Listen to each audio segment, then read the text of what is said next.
eWIT, and in 5 minutes from now, we'll get started for the big day for eWIT. Looking forward for all of you. We have an amazing 90-member team already in, and we are just 10 more minutes to get started with the invocation song.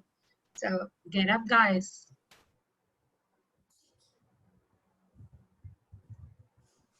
So after talking about eWIT, let's quickly look into our primary sponsor for the event, BNY Mellon.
Thank you, BNY Mellon. That is an amazing video and a wonderful introduction.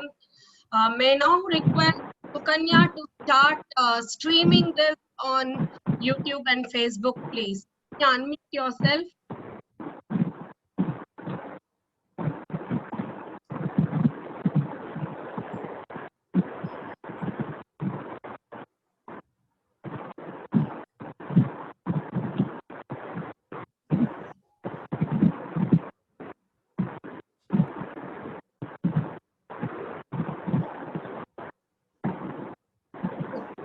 Minutes, and we'll once again play the Sutherland video, our next other primary sponsor for the day.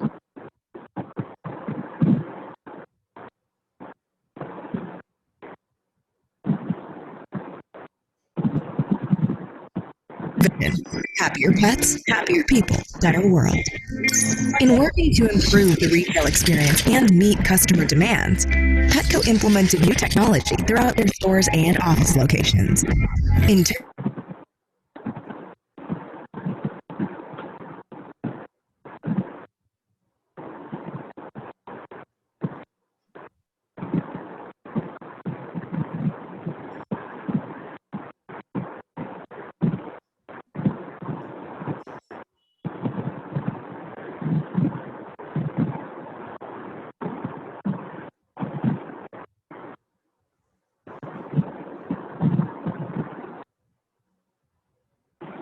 Actions make complex things happen. Think about it. With the tap of your finger, a click, or just saying the right words, we can play music, make music, check email, make calls, take calls, connect with businesses, connect with customers, track inventory, plan projects, run projects, and even go to distant places.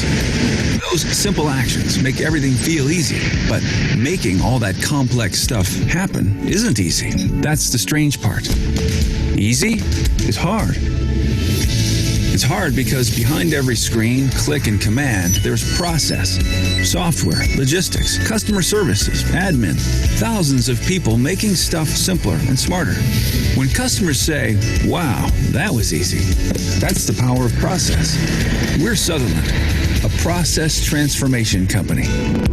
We transformed the safety process for an oil services company with wireless check-ins to keep its long-haul truck drivers awake and alert. We transformed the authentication process for a bank so their customers could use the sound of their voice to access their accounts quickly. And we even transformed the process for a video game company to help gamers reset their passwords using an avatar while they're still playing. Every day, businesses are transforming. That's why at Sutherland, we'll take your process apart and rethink it, rebuild it, and deliver it back working smarter than ever before. It takes ideas, design, technology, and the talent to make all your processes work together. That's what we do. We're the people behind the screens, the clicks, the voice commands, and all the points in between where customers connect with your business.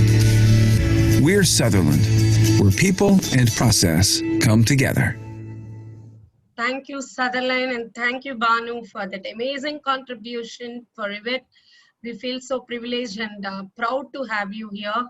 So we'll now get started. It's just 1 minute from the time we planned, so I'll get straight away get into the presentation.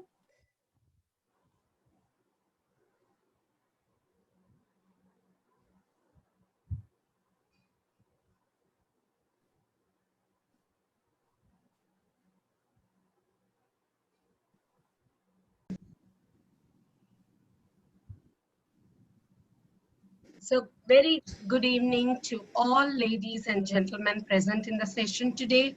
A very warm welcome to you all for the eWIT 14th anniversary event.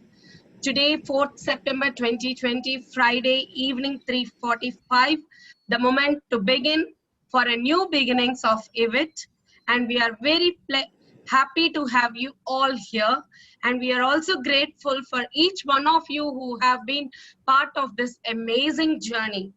All great things begin with small steps. So does eWIT, and so does this event today. So looking forward for an amazing and entertaining evening to one and all. And herewith I present the young and dynamic Hamsini Munipalli, our own Lakshmi Narasimhan's daughter, who's a student of class 7C Vidya Mandir Senior Secondary School, Mylapore, music student of Srimati Subhashri Mani, and dance student of Srimati Anita Guha. A very young and talented Hamsini is going to start the day with her invocation song. Over to you, Hamsini. Good afternoon. I'm Hamsini Munipalli of class 7 in Vidya Mandir, Mylapore, Chennai. I learn music from Srimati Subhashri Mani.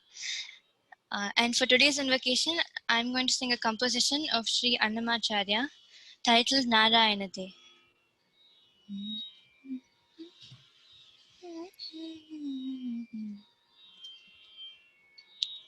Narayanate namo namo Bhavanarada Sannuta namo namo Narayanate namo namo Bhavanarada Sannuta namo namo Muraharana Kadara Mukundama Garudagamana Pankajanapa Muraharana Kadara Mukundama Garudagamana Pankajanapa Parama Purusha Bhavavandanate Naramriga Sharira Namo Namo Parama Purusha Bhavavandanate Naramriga Sharira Namo Namo Narayanate namo namo Bhavanarada Sannuta namo namo Jaladishayana Ravichandra Vilochana Jalaruha Bhavanuta Charana Yuga Jaladishayana Ravichandra Vilochana चलरुह भवनुत चरण युग बलिबंधन गोपावधुवल्लभ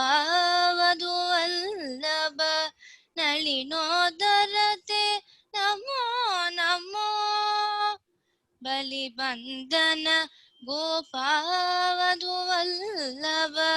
नलिनोदरते नमो नमो नारायण ते नमो नमो भवनारद सन्नुत नमो नमो आदिदेव सकलागम पूजित यादव कुल मोहन रूप आदिदेव सकलागम पूजित यादव कुल मोहन रूप वेदोदर Shri वेंकटनायक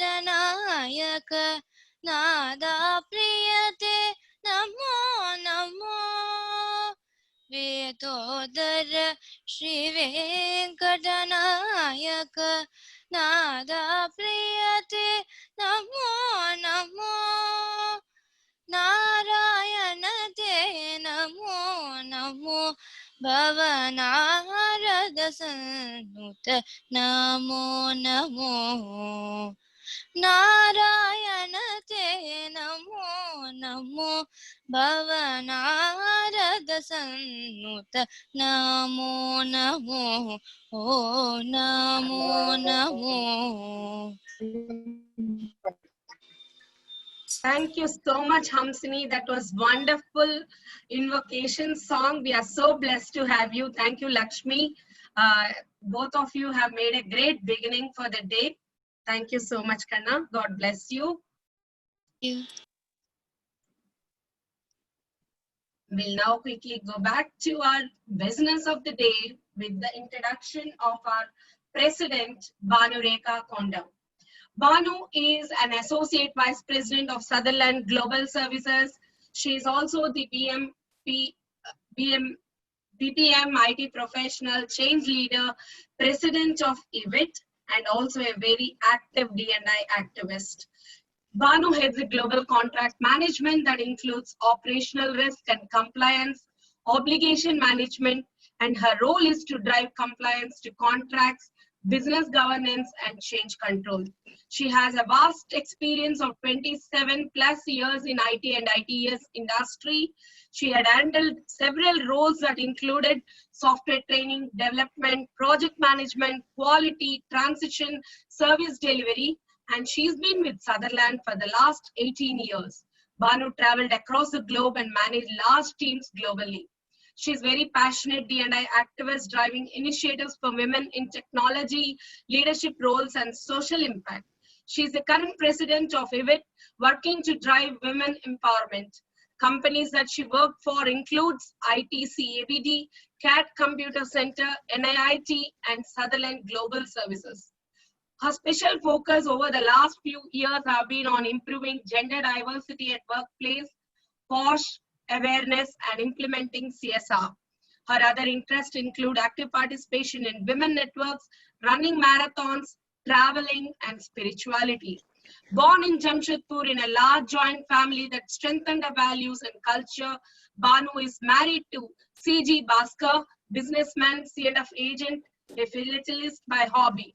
Their only son, Pranav, is pursuing his aerospace engineering at IIT Madras, who also fosters for women's honor, loves cricket, blogging, and strongly supports his mom towards a very fulfilling career. Over to you, Banu. Thank you, Uma. Really appreciate the very kind words. Good evening, everyone. Thank you for joining in. Welcome to our 14th anniversary. And I sincerely hope everybody is keeping well, safe, and healthy. Our prayers are for health, happiness. Before we begin, we like to pay a small tribute to our dear Usha. There is a complete slot that we have today for Usha, but I think on behalf of eWIT, I'd just like to begin by paying a tribute to her. At eWIT, Usha has continued to live amidst us. She's part of our life today through her passionate work. And personally, I have learned a lot from Usha, her networking skills. Anniversary events used to be full of energy and passion with Usha around. Her ability to elicit participation from the audience, her engagement is exemplary. Heavens have gained an angel. We really want to thank the Srinivasan family for joining the event today. Mr. Srinivasan, Soumya, and Kashyap, thank you for joining us in this journey. God bless. Moving on to the next slide about eWIT, a little history about eWIT. Launched 14 years ago in 2006, powered by STPI, to enhance the share and sustainability of women in IT and ITES. That has been how eWIT was formed, and one of our co-founders, Rajlakshmi ma'am, is also on with a session with us today, and she will be speaking in a little bit. But thank you, ma'am. Welcome again. Moving on to eWIT's vision. eWIT's vision is essentially to be a networking platform for women to learn and grow. My own journey with eWIT began some 5 years back when I was invited for a panel discussion. I was so mighty impressed with this sincere commitment of this senior woman who wanted to do something back for the community, having achieved so much themselves. Objectives, and that's coming to the interesting part of today's session. What are eWIT's objectives? eWIT has always strived to ensure that there is a solid role that eWIT plays in expanding the women workforce across the pyramid and ensuring that women strive to achieve a better work-life balance, and they are actually successful in whatever they choose to do. Gone are the days when we are forced by our situations to choose a career which is actually thrusted upon us, but now women have the empowerment and the freedom to choose the passion they like to pursue. And that's where eWIT comes in and helps such women to pursue what they Abhranyapapprabatyante vidyut surye samahita anavarne ime bhumi. It's divine intervention and divine blessings, guys. Don't misread that. Whoever it is, thank you for the divine intervention. If you can mute yourself, really appreciate it. Whoever it is. Okay, I'm going to continue to the next slide, which is the key focus areas for eWIT. So the key focus areas, and why is it that it is important that we actually look at the focus areas? So what is eWIT's objective and goal all about? Who's our target audience? Our target community is actually divided into 4 pillars. For the students early on, and then the early career people, the people who have started their career just now, then mid-management level of women who are aspiring to be leaders, and then women who have achieved leadership and who have reached that leadership position. So what do we do for each of these segments? For students, we have an annual academic event. We conduct POSH sessions for them, the prevention of sexual harassment and training. We would have trained 1,000+ students across our academic partners and even colleges that invite us. In fact, eWIT has influenced colleges to ensure that POSH training becomes mandatory in colleges to create awareness early on. We are seeing incidents around us, and it is important that we train them on this awareness from the beginning. We also do sessions on career readiness, business engagement, career guidance, and soft skills. Personally, I would say that our star speaker is Uma herself. Her weekends are busy and committed to doing these sessions in college, and we're very proud of all the GC members who spend their time during their weekends and after work hours to do these sessions for our colleges. Thank you. Moving on to our next segment, which is early career group. Here is where it comes in, where we actually partner with our industry experts. We bring in the corporate experts who have hands-on experience, and we've done very successful training sessions on digital marketing, digital technologies. I like to thank our GC member Lakshmi Narsimulu, who helped to curate this whole programs, and we have done successfully programs early this year on reskilling and upskilling. We conduct sessions on work-life balance, role model series. One successful event this Feb was with Dr. Shobha Vartaman, and that was such a super session that the girls just loved it.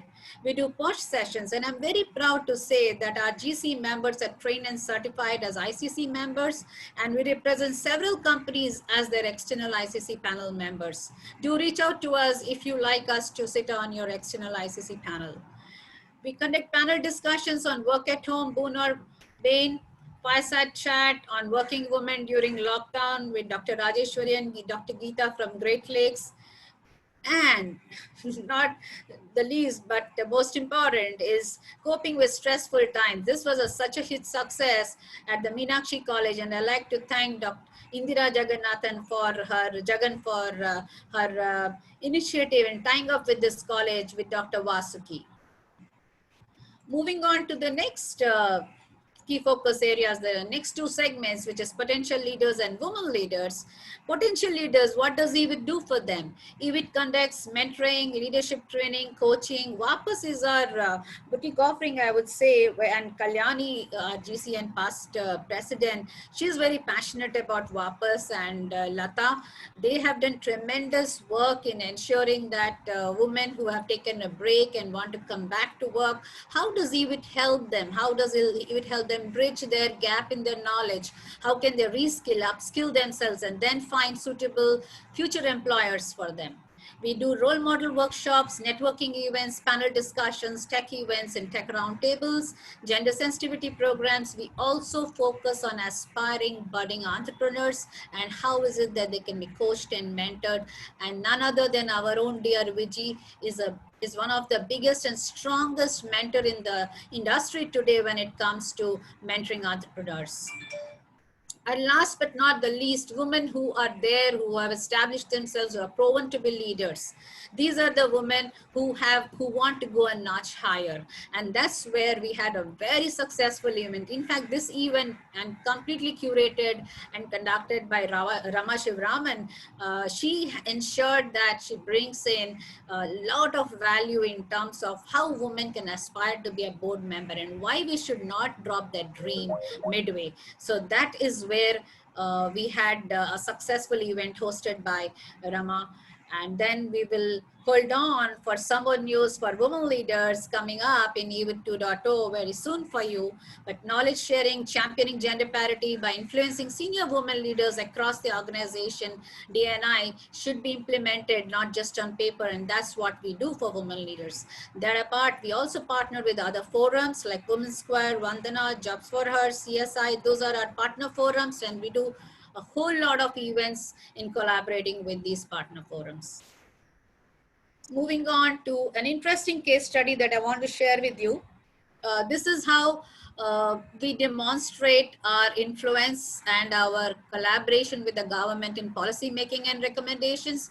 This was way back in 2018 when we had few incidents, all of us are aware, in Chennai, in Tamil Nadu, where women employees felt it wasn't a safe place to work here, especially in train stations late in the night. eWIT was invited to this event conducted at the Secretariat by the Chief Minister, the Deputy Chief Minister, and eWIT representation was done by Kalyani Narayanan, who's our past president and GC member, and Indira Rangaswamy. They had joined this event and raised few questions and concerns. Kalyani requested the Chief Minister's support to ensure that the women hostels are safe and properly governed with CCTV, etc. The good news is, ladies, this was implemented by our Tamil Nadu government. There is a separate committee that has been formed to oversee the safety of these hostels. eWIT was the only entity that was represented to address the concerns of women employees working in the IT and ITES industry. We really encourage all of you girls all of you young women, if you are battling with any issues where you like us to table such policy formation or like us to influence the organizations, especially right now we are working, Kalyani and I are working on work at home policies, how we can influence the corporates. Do share your concerns and call outs with us. You can post your questions in the chat window and we'll be happy to address that. Even if we don't have an answer for you right away, I promise you that we will be coming back to you later. So I encourage young women to flag such issues and recommendations to eWIT. eWIT likes to thank Dr. Santosh Babu and the IS officers for inviting us for this discussion. Moving on to slide 10, and this is how the pandemic forced us to do our sessions starting April. And these are happy faces, aren't they? Beating the COVID blues. So our sessions virtually became the new norm. Moving on to slide 11, this was the pre-COVID era, glimpses from our monthly events. That was the role model series with Dr. Shobha Vartman, and look at the smiles and the confidence that the young girls had post this session. The one below is the digital session, marketing session curated by Lakshmi. And this is the digital session, the student receiving the certificate and our faculty expert from the industry. Okay, so moving on to eWIT Trivandrum, slide 13. This is the core team, eWIT Trivandrum, that got launched in September this month. Congratulations to them. It's led by President Tina James and Vice President Radhika Vishwanathan. Slide 14, eWIT Trivandrum snapshot. Trivandrum chapter was launched, like I said, in September, and they have 100+ members, and they are doing some amazing work there, and they're getting huge sponsorship and funding to do some amazing activities. If I were to move to the next slide, the snapshot and milestone initiative, which talks about the certification programs that eWIT Trivandrum has conducted, the mentoring program and the partnering organizations therein. That's how amazing eWIT Trivandrum is doing just now, guys. The next one is the executive learning session and the POSH trainings. The last slide on eWIT Trivandrum, that is the Women's Day pictures and our famous Mr. Tarur. Okay, so moving on to the most interesting part of today's session, which is our theme this year, digital transformation. And why digital transformation? We all know that the pandemic has forced the organizations and the industry to actually adopt the virtual work from anywhere, leveraging the digital technology and the tools. Interestingly, eWIT had digital transformation as our theme for the next 2 years, even before the pandemic struck. So we had our vision extremely well aligned and future looking in ensuring that we are doing the right things for our women community. Leveraging digital technology in the new normal to create opportunities for women is what we aspire to do.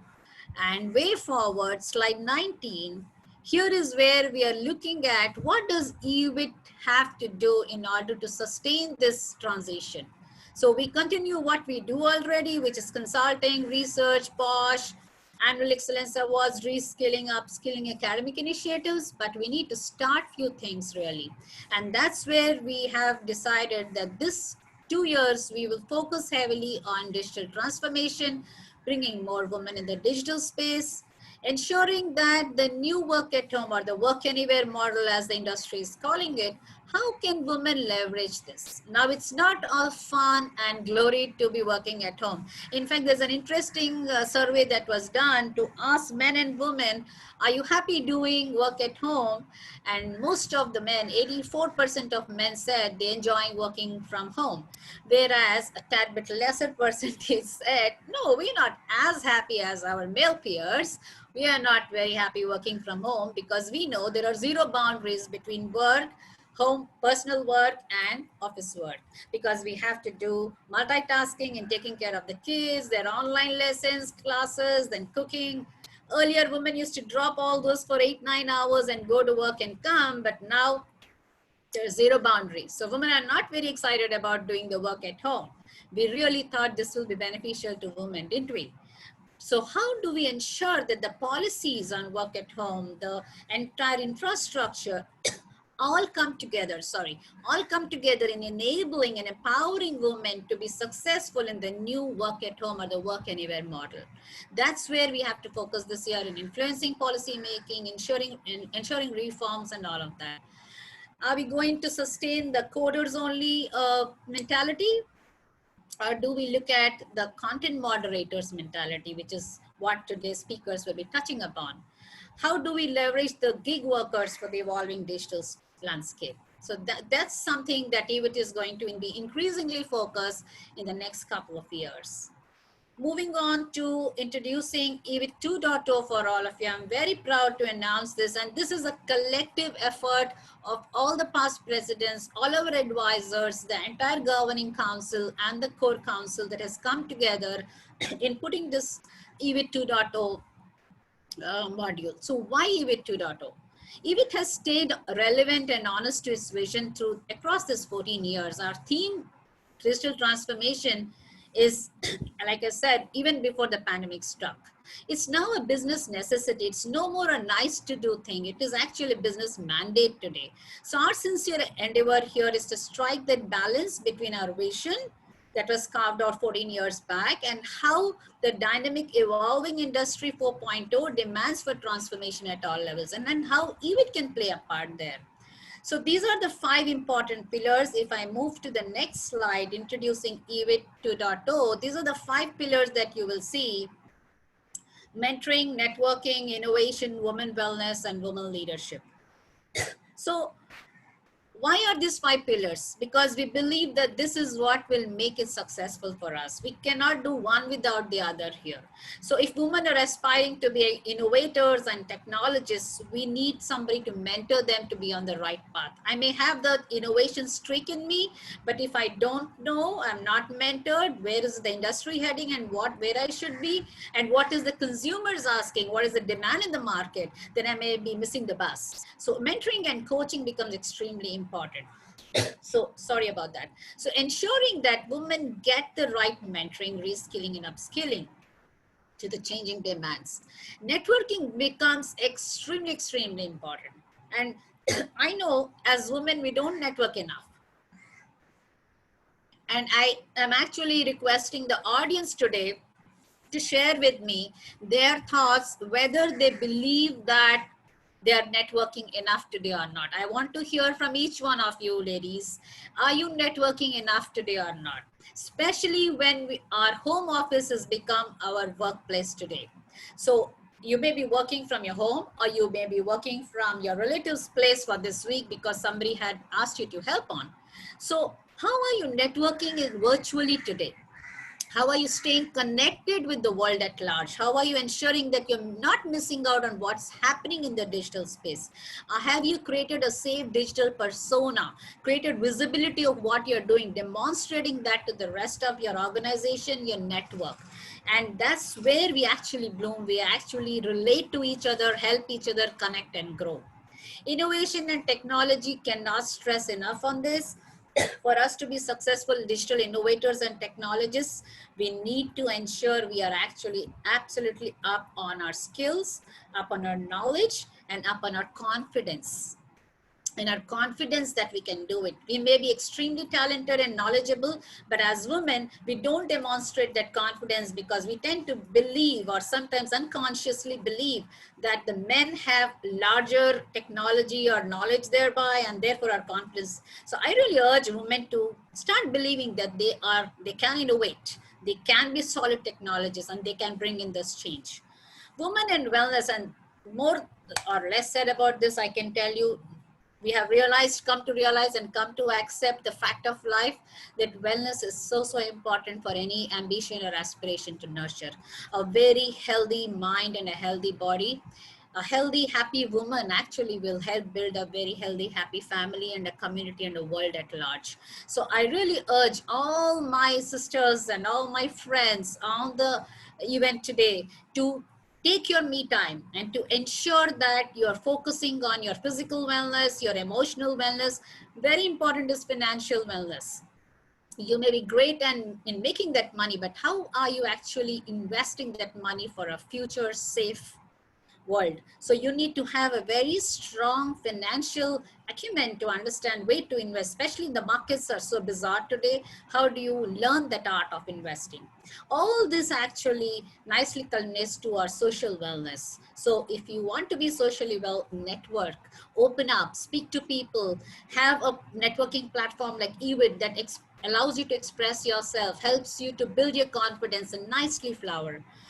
Women leadership, that's our most important. We have been always focused, eWIT has been always focused on early starters, students and mid-management, not as much on women leaders, and I'll be honest about it, right? But we have to ensure that we focus a lot more on women leaders, because these are our ambassadors who will go and spread the word on how and benefit other women who are just at their early career. Especially in times like this, which is so volatile, so uncertain, complex and ambiguous, how do we ensure that the leadership is actually there to drive all these changes, regardless of how healthy my family is or what are my fears, what are my frustrations? How do I put that aside? And somebody beautifully said yesterday when we were talking that fear is just a reaction, courage is a decision. I loved it so much, right? We all have our own fears. Sometimes we understand them and acknowledge them, and sometimes we don't. So Vijay brought in this point, VUCA leadership, and I was so mighty impressed when I started reading up on it. Vijay, thanks to you. It is so relevant in today's world, guys. And that's why eWIT will be so focused on VUCA leadership and all of that in ensuring that eWIT 2.0 lands us in this whole evolving digital space, ensuring that we don't miss out on wellness or leadership during the pandemic and all of that. I really thank eWIT for giving me this opportunity to serve as a president. This has been my great honor, and I definitely will strive honestly and work sincerely to ensure the vision and mission of eWIT is always met. And I thank all my fellow colleagues and friends and everybody who's joined in today for your faith in eWIT. Thank you so much.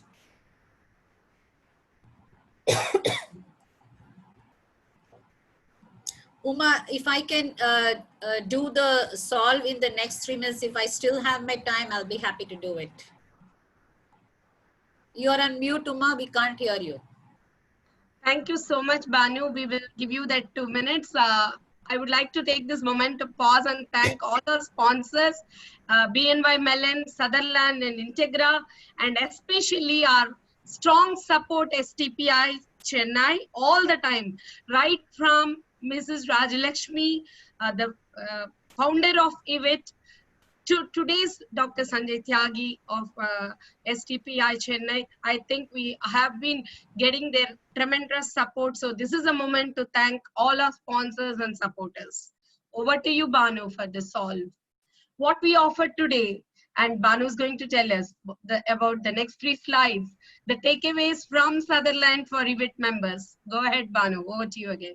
So this year is the year for focus on digital transformation, and entire the GC and the council and the past presidents, they have always encouraged us and empowered us to absolutely do what we think is relevant. And that's what I enjoy being with eWIT, right?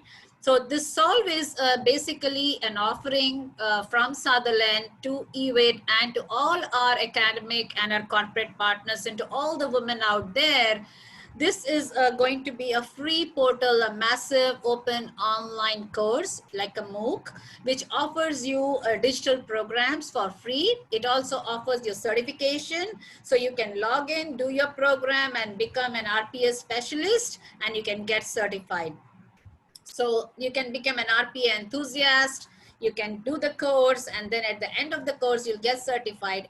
And if you have the right skills and the experience, or we can even do a bridge for you on behalf of eWIT, then I'm not promising, but then employment with Sutherland can be explored. It's something that I want to put on the table. So girls, If you have the aspiration to join the digital space and you want to do it for free, here is an offer from Sutherland and eWIT for all of you on the audience today. So I'm very proud and happy to launch this RPA Enthusiast program for all our member partners. Thank you. Thank you so much, Banu. That's a good takeaway for the people here today. So now we'll get into the primary focus of the day.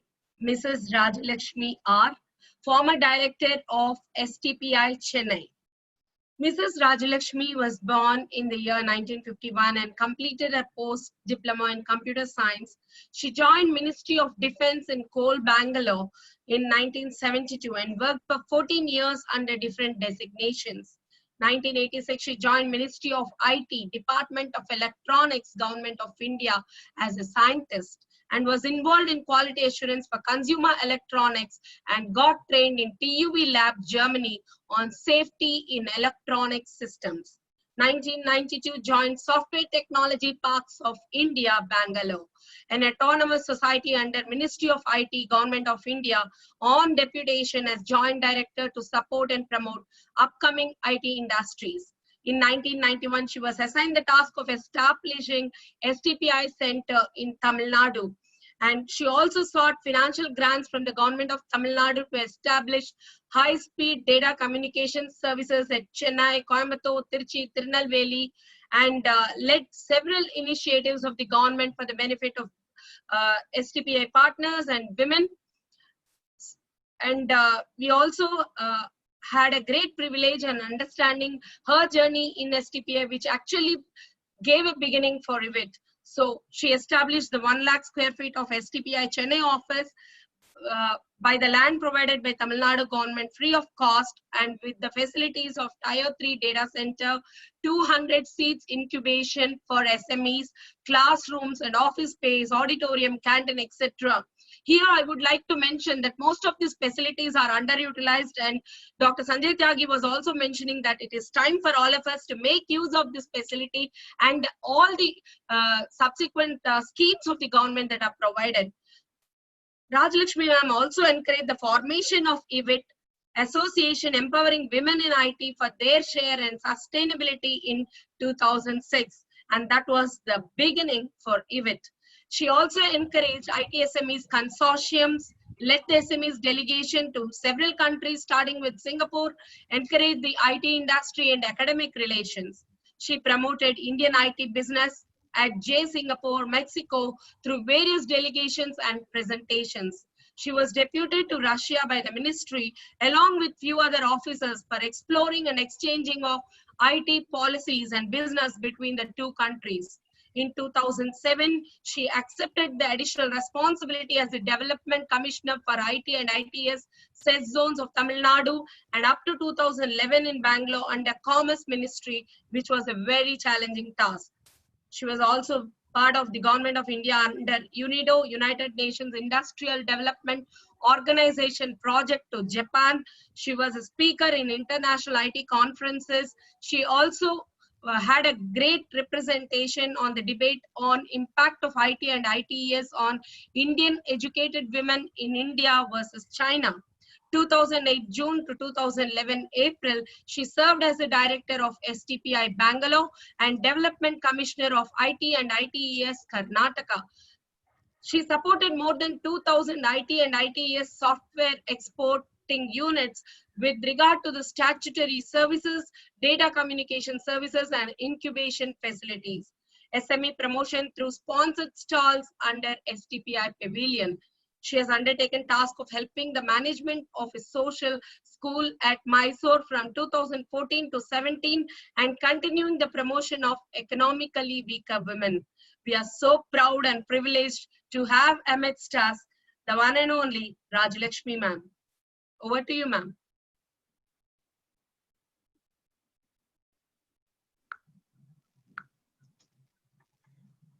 Thanks for nice introduction.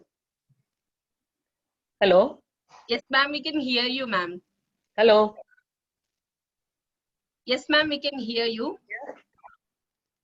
We can hear you, ma'am. Please continue. Yes. Yeah. Yeah, please get. Can I go ahead? Yes, Video ma'am. is little Yes. difficult. No, we can hear you loud and clear. Please go ahead, ma'am. Okay, fine. So thank you once again for a nice introduction and bringing me out into a big screen today onto the second version of eWIT. First of all, I should greet all the people who have joined there, all the women, other supporters, the founders, the senior women who have been speaking today, the invitees, earlier founders. I am very happy that the men also supported as a well-wishers, and even today they continue to do so. I'm happy now STP is still continuing to support this event after 14 years. My best wishes to all of them, and try to keep supporting like that only. I know I congratulate this eWIT from the bottom of my heart. This 14 years is not a small period in the journey of any founding organizations like this. If that has sustained and traveled so much and gained momentum to this extent at various levels, various programs have been put in, I'm extremely happy. Ma'am, can you switch on your video also, ma'am? What is that? Can you switch on your video? Yes, ma'am. Please go ahead. Yeah, but there was disturbance. That's the reason I didn't do. Okay, fine. Fine. So, as I said, my congratulations to the entire team who have the earlier founders who worked for it, maybe inclusive of me, and the current council members, invitees, everybody, my great congratulations. Whether you have taken very nice steps over these 14 years. I have heard and seen that so many programs have been put in place. It's very heartening and very encouraging. So just if I go back onto the history little, if I may, how much time I have, Banu? Go ahead, ma'am. You have good Okay. time. Okay. Next See, 10 just minutes. couple of women in 2006. Then we just, I mean, many times we have been invited to speak like what is happening to women, how many employment is there. I used to give statistics to government. I used to say in different other forums. Then I thought, inviting at Australia or inviting at other universities, keep on doing the same activity. What am I doing to women? Being a woman myself, what I am trying to do for women, if I have to lift them up, if I have to see that their share and the sustainability will enhance. That is how we invited a lot of women in a short notice. I am astonished that nearly 70 women joined on that day evening, so sponsored by KCT, Kumaraguru College of Technology. I don't know whether Dr. Selvakumar is somewhere seeing or hearing about that one. He's the one just like that came and supported us. And then STP as usual. I took a bold step, though it was difficult for us to do any other activities other than the laid down procedures and guidelines. I said, because IT is involved in that as a women in IT, that is one route I took it as an excuse. Secondly, I said, if we have to create a human resource for IT, why not women, and we need to bring them up there. So I'm doing this for those two causes. That is so gathering of 70 people, they came there and discussed various things. I would like to say on that day, Sumitra Sheshan, who was one of the founder members, I know Kalyani Narayanan, Vijayalakshmi Rao, few others like we don't have Usha today, and then there is Indira Jagan. These were the first few women they made it up. Actually, Sumitra brought a person from Chinmaya Mission. Why Chinmaya Mission? I said it. Then he said, Madam, better there are IT people, they are doing a lot of IT in that. There is a young person, woman and a boy who can talk to us on that evening to motivate us. They motivated so highly that we thought that we must do that and add a bit of spiritual effect into that one. Spiritual means we don't need to be ritualistic. We need to be in our spirit of supporting for the human cause and the upliftment of women we have to do. That is where it happened. I was very happy that mission took place on that day. Within next 2 days, we were able to make these top women who took little more initiative and shown interest on that day to come to my office and see that what can we do further. They discussed. I just enabled all the space, etc. Whatever the logistic that was required. I never thought I'd drive this one like that. I only brought them together so they can do that. But we discussed that let there be a society formed, so it will be easy, a non-profit society. It is easy for us to handle. So these women who were at the showing so much interest, they just joined, and within quickly, each one of them took their task that I will do this, I will do this, I will do that thing. Like that, they all formed without me telling anything. Of course, they wanted me to be resident of it for 2 years, which hesitated for a while, saying that because being a government servant, can I do this? I only look at the non-profits in that institution as a society, and I boldly I said, yes, I am doing it for the cause of men, for the IT group, or the cause of bringing more human resource to IT forum. That's how it started, and went on for quite some time, and a lot of programs were put in there itself. At that time, still we thought of grouping in that students category. Were already there institute at a time. We need to do much. We know that, but slowly, like what is it, Sharada Ramani and few others, even Mrs.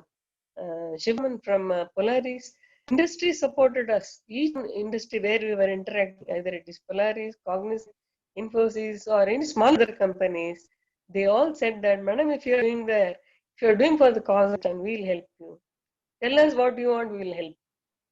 That was the um, expression shown by them, interest shown by them, and the belief that they had in STA to come forward. I'm very happy that it took that shape on that day, and we went on and tried the pro. That was the history of it. Looks like a history, but took strong values in those discussions when we did. We work for enhancing sustainability of women. That is one thing.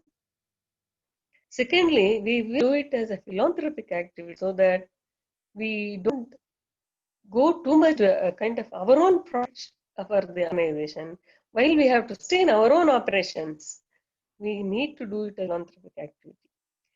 I wish that if such a core value, whatever we have put it about 15 years back, could be continued, whether it is next 20 years or next 30 years or 30 years, that has to be held at any point in time. And the women who have been at the helm of affairs, they have to be selfless, who are already doing. I wish that more and more will join to do that kind of a contribution to society. But I have seen a lot of new programs that is planned. The POSH is anything which I had not earlier heard of it. If that is in place, and if you are doing training at the college level, at the early entry level itself, it's a very good thing that women have to first educate their rights, they have to defend themselves for, and also an awareness to the workers at the place. If the corporates can really come forward to put in place a lot of infrastructure or support mechanism, it would be much more. If you all remember, see, Women's Day started, if some history is known, 100 years back or 1908, if you can into some Google or it just was, you know, sometime back. And see, there are guard workers, women. It might be as long as 1848 or that itself, but they also put forth our conditions have to be very conducive working conditions. But it shaped furthermore in 1948, they earned for their bread and all. You know, we can't work like them. Give us a better infrastructure, better conducive environment for us. That is how Women's Day has come up.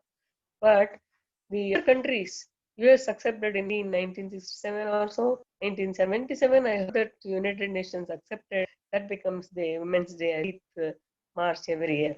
That means they started bread. Even while they are working with, along with them, there was a disparity. If they work, you can think of if disparity exists even now after 100 years, what could have been the situation 100 years back? They all have come forward, they together unitedly fought for rights and said that when we want a conducive environment, put in certain policies, which was very well taken, very much supported.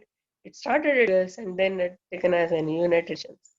If that is the case of that, when they fight, they get it. Women, younger generation, I am telling you, younger women now who have been there at our program. So to see that we have confidence, we have lot of skills. Why do we shy ourselves?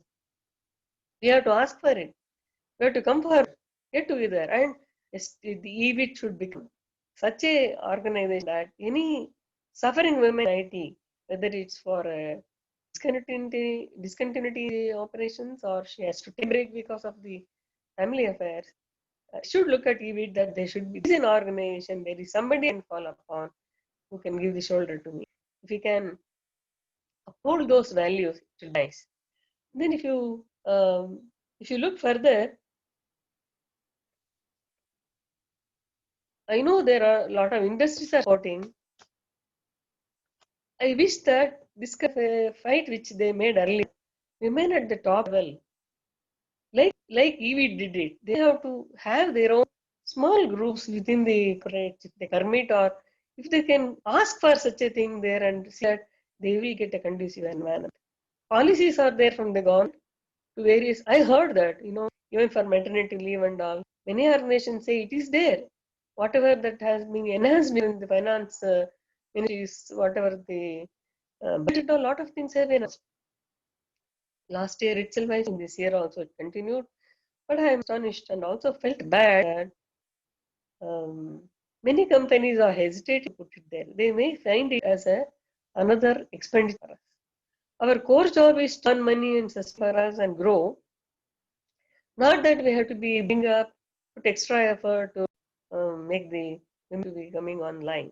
That attitude is there. Senior women should grab that little opportunity, whatever they get there, try to put in, convince the management, see that they'll be able to convince them to get the help and infrastructure for that. Secondly, within themselves, they have to be more encouraging themselves. Because you see, I had to do certain things in the STPI, which was not supposed to be done. Of course, not as a crime I have done it, but the thing which I had to do was, I have a lot of other things to do at that. Ours is a statutory role, we have a data communication role, infrastructure, incubation, so many other things. But only as a human resource, you have to work for, go to the colleges, network them, do this, and nowhere it is said. But out of passion and to support women, to have that inner passion, the kind of a feeling for the women, I think we'll be able to do that. Women, when they see 25 to 30 years, 35 years, when I presented this in Adelaide, I went to Australia. There was a very small study done by STPA and many others, reports are all available. It said that 25 to 35 years of age, a man puts his career up and he sees that he will grow up in his career. Whereas a woman, exactly in that period of 25 to 30 years, she has to strive to upbring the family. So if the contrasting situation exists, women have to draw still certain support. If you are able to be holding your job, maybe short period you need a support mechanism to be instituted at office level, at the home level. Don't hesitate to spend. Even up to the extent of 30% of your remuneration to see that you get support. Maybe more than one servant, one vote for you, so that care can be taken, elderly can be taken, your routine be taken care, and you can stay in your jobs. So I wish that such kind of women have to come forward. Once I was in Annamal University addressing such a women forum itself. They told me, I saw that women are there, invited various institutions, more than hundreds of men were there. There are students, there are teachers, there are professionals who were all there. A couple of our eWIT men also participated on that, I'm not sure. Am I audible? Ma'am, Hello? yeah. Uma, can you hear ma'am? Am I audible? Yes, I can hear her. Thank you, ma'am. So, ma'am, really thank you for your Hello? time. And ma'am, really, can you hear us? Really, thank you for your time today in coming together and, helping Can I build go us. ahead? helping us build this. Can you Yes, hear ma'am. me, ma'am? Can you hear me? Hello, Can you hear me, ma'am?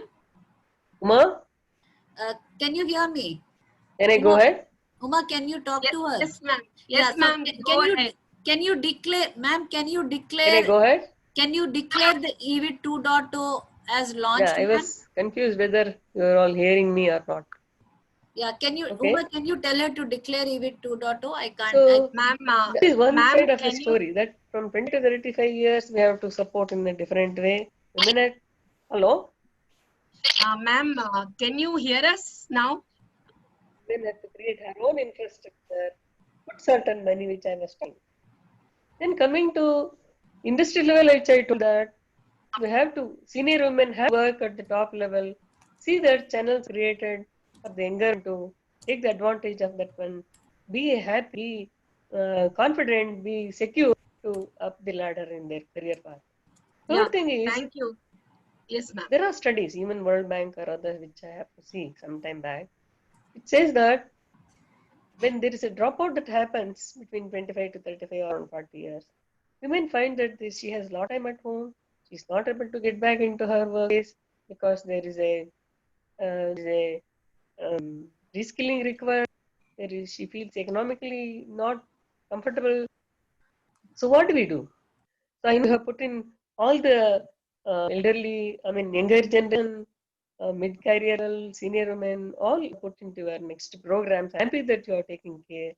See that these people are not able to come back. He has to support them, identify them, keep a record, keep a database up so that whenever, not that only elite women, only IT professionals have to contact with you. Anybody they support, like this 35 plus women, if they have to reskill, I know sure you are able to do that one. But Thank you, ma'am. see that Vapas, certain kind of thing you have did there. I am happy that Vapas program will happen, but extend more help for them so that they should be brought into mainstream. Not into Thank you, at ma'am. the younger age, if you can do that, support there, they can try to sustain the job. If they lose their 10 years or 8, 10 years in the middle, reskilling and going back to the same level of work is very difficult. So that we may have to take care. And at any point of time when we are nurturing, supporting, let's not lose the core values, which I said is philanthropic approach and reachability by all the IT women. See, today, how do you define IT women? Even a clerk at office, front-end person, or front office person, everybody uses this one. So, by and large, all women are falling into this IT. Not only coding person or only like BP or BPM, what you call it, that one, but any other when we are using that one. Fundamentally, women that there is a break happens with IT or any other thing. We call it IT because the forum is meant for that. If such a thing is taken care and if you help them to leader this career and see that, I think there is a report which says about 20% only would be there as a percentage of women in IT now. We at that time, 14 years back, itself we were trying to lower, we should graduate more than 30%. Still, it is a milestone to be achieved. I wish that it will strive hard to get into that level. Thank you, Then, ma'am. see, Thank you, they ma'am. said Can it you is hear a me? spirit touch. For Ma'am, example, can you hear me? the school where Rajat, I, after my retirement, I work for a school at Mysore, which is more than 85 years old. Why I went back? Because of the fundamental core values of that institute. It's not for the elite, it is for the women child, girl child of lower strata of the society. When that is a thing, there come what may, they didn't take up CBSE syllabus, but let us graduate, let's bring them up to 10th at least. And in that institution, there was an industrial section there, through which there is a particularly they will be skilled in certain areas, maybe tailoring, maybe block printing, maybe embroidery, maybe certain other things are put into that place, the industry section. So it is trained along with their 10th. Even if they just Ma'am, can pass you in hear 10th, me? they are not to pursue higher studies Rajlakshmi, like ma'am. any other elite ma'am, families. Ma'am, So Rajlakshmi, what ma'am. they can do, they can stand on their ma'am, own. As the can you team, hear they us? work for it. 85 years back, that was the Can you hear us, ma'am? Ma'am, can you hear us? Not able to hear? No, we can hear you, ma'am. We really thank you for your participation today. Uma likes to say something. Uma, can you ask her to? Yeah, Uma, ma'am, can you So please go ahead I'm not able and to hear, but I think I've been want declare to. can you declare the eWIT Perhaps 2.0 as launched? not at all possible. Not able to hear. So Uma, can you tell her? I Are think you she all can able hear. to hear me? can you please launch 2.0 and declare eWIT 2.0 open, ma'am? Hello? Hello? Yeah, Yeah. Can you Yeah, declare I eWIT will say that. 2.0? Okay. With all that, perseverance you all have put in there, I am sure that the eWIT is in the safe hands. All of you, please strive hard to do that, whatever your future goals and all, and uphold all the core values. That's what I wanted to emphasize. And with this, I declare eWIT 2.0 as an open session program. Thank you Thank you, all ma'am. giving this Thank you. opportunity. Thank you for giving this opportunity, and I'm thankful to all of you to have remembered me after 14 years. thank you so Thank you, much, ma'am. ma'am. Thank It's you a so much. pleasure. Thank you. Okay. Okay. Thank you, ma'am. Now I'll quickly move on to the next presenter for the day, our Ruth Aarti Asha, Secretary of eWIT, presenting you the report on eWITs of 2019-2020. Ruth Aarti Asha is the Head of Human Resources, Business Partner at Maverick Systems. Over to you, Ruth. Good evening, everybody. It's a pleasure to be here to actually witness so many beautiful women come together, and thanks to the men who have been supporting us in this initiative. While I will actually help the entire team who have gathered here to understand what we have been doing in the last financial year. So with our 30,000 plus corporate employees as members, we are hosting 100 plus corporates as membership with us as well. So while we have been actually doing such activities, what has the governing council and the core committee been doing is what we have been thinking. So the governing council had about 28 meetings together to discuss on events, strategies, and the MOM, the minutes of the meeting was circulated to the entire team. The AGM was conducted with the GC members on the 21st of September to sign off on the financials. The GC also had come together for a planning meeting to discuss on the way forward. While all these had been happening, we had a host of events which were conducted during this last financial year.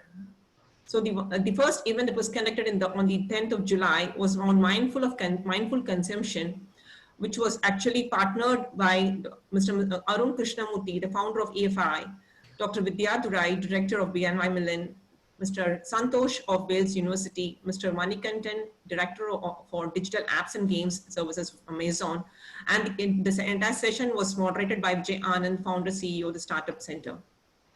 The other event which happened on the 31st of October was on the Learning Blueprint for Digital Economy, which actually had eminent panel members, Mr. Aravindan Subramaniam, Delivery Project Executive Operations of IBM, along with Mr. Sarabs Amin, Director Automation Practice, Sutherland Global Services, and Mr. Mohan, the Program Manager of Skillsoft.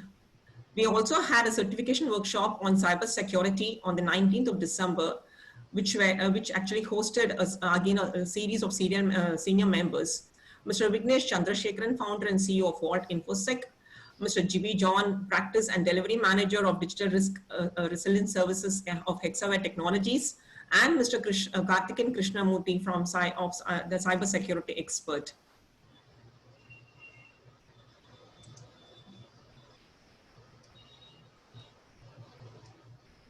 Uma, can you move on to the next slide? Yeah, thank you.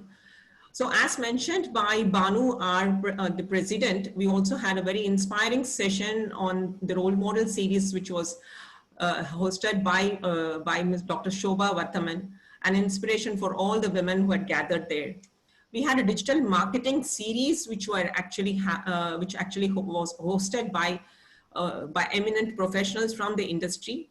Thanks to Ms. Vandana Ramanathan, the co-founder of W Square, Ms. Sujata Rajesh, Managing Director of Team Mango Media Private Limited, Ms. Pavitra Charan, CEO and co-founder of Inception Business Services, Ms. Umashri Raghunath, our own President of eWIT, who is also holding the portfolio of the Global Account of Manager with IBM, Ms. Gracelyn Fernando, Social Media Lead at Cognizant, Ms. Lakshmi Narasimhan, the Lead for Digital Marketing Analytics, again with Cognizant, Ms. Prasanna Lakshmi, Conversational AI Lead of Cognizant, and Ms. Kalyani Narayanan, Managing Director, Pegasus Industries, our own Governing Council member. We also had a POSH session, and which actually helped us to understand how to manage POSH concerns while working from home. Ms. Shivakami Ravichandran, an advocate, actually helped us walk through a beautiful series while we were all connected from home during this pandemic. We also had a beautiful session on a panel discussion which said whether to work from home is a boon or a bane. While we heard from some statistics from Banu, our president, there were a lot of beautiful conversations which happened with moderator Ms. Sharda Ramani managing the entire session with professionals from the field. Ms. Sudha Gopalakrishnan, who's been the partner and head of enterprise integration with Intellect Design. Mr. Vikraman Nathan, Associate Vice President of Sutherland, and again, Ms. Umashri Raghunath, who's from IBM, who were participants, and we were deliberating on the current situation in the pandemic. We also had a fireside chat on the while working with women during the lockdown. So this session was anchored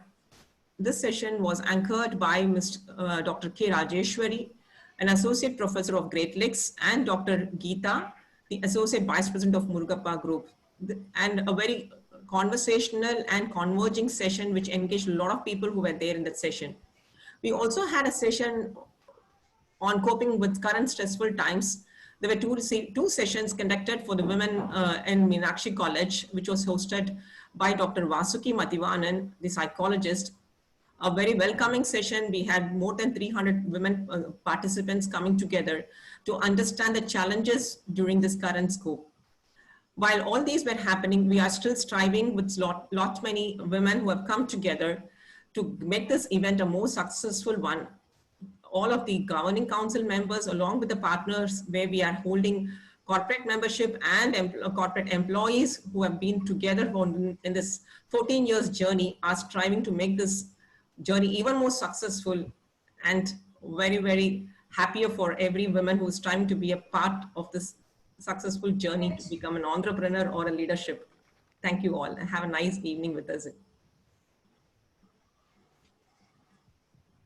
Uma, you're on mute, I guess. Thank you so much, Ruth. That was awesome, quick and a very brief presentation. So appreciate your time. Now we will quickly move on to our chief guest today. In fact, so Banu, I would like you to present about Donna. Yeah, it's a total privilege for me. I'm honored to introduce Donna Toots and to have her join us today. Donna Toots is Chief Transformation and Innovation Officer at Sutherland Global, a digital transformation company with more than 30,000 employees that design and deliver exceptionally engineered experiences promoting customer and employee happiness for its clients around the world. As Chief Technology and Innovation Officer, Donna also leads Sutherland Labs, a global design-led experience consultancy which combines human insight and design, customer and channel strategy, content and media, process engineering, analytics, and intelligence and technology in a studio setting.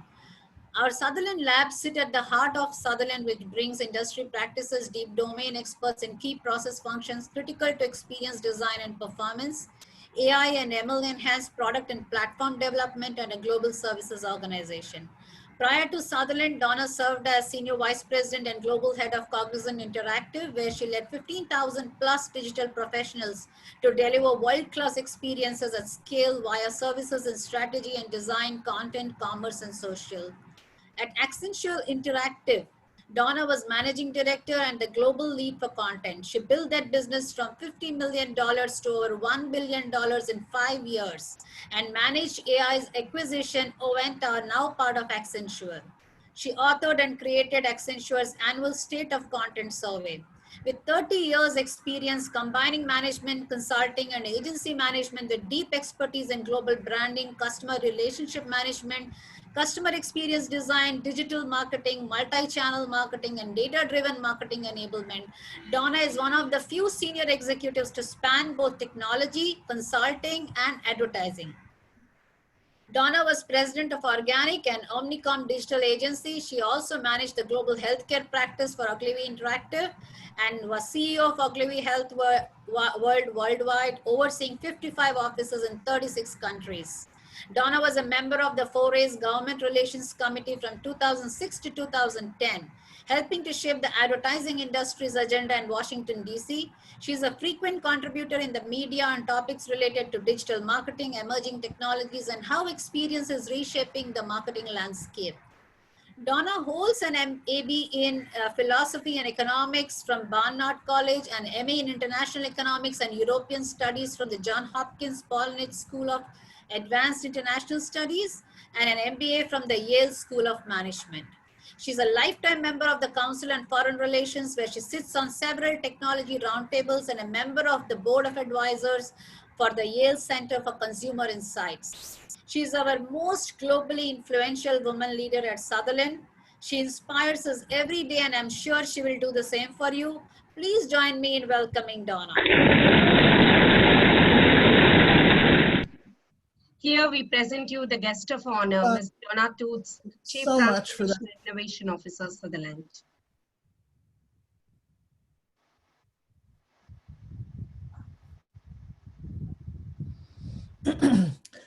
Very good. Can you hear me? Yes, ma'am. Yes, Donna, we can hear you. Wonderful, wonderful. So first I want to thank you so much for inviting me here. And I want to thank you, Banu, for that wonderful introduction. And, you know, I wanted to say how excited I was really to come and talk to you about this particular topic around innovation and transformation and how women have an impact, an incredibly important role and impact in this area. You know, I wanted to speak from a personal perspective and just say to you that as a woman, I was captivated by innovation and technology from a very young age. And I would hearken it back to, as a very young child, watching the television and watching us land a man on the moon and walking on the moon. And I also grew up as the daughter of a physician. And I spent a lot of time in his surgery. And in those days, all of the testing was actually done in the physician's office. And I would go in there and stare at all the vials and all of the testing apparatus. And I think that it really captivated me from a very young age. And frankly, to me, seemed like magic.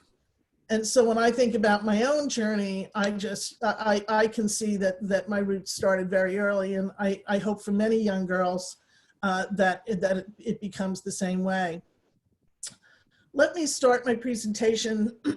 We'll go to the first slide, and I'm just going to make this very, could you go to the first slide?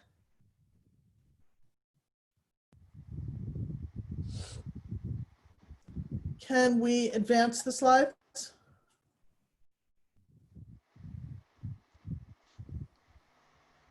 Hold on one second.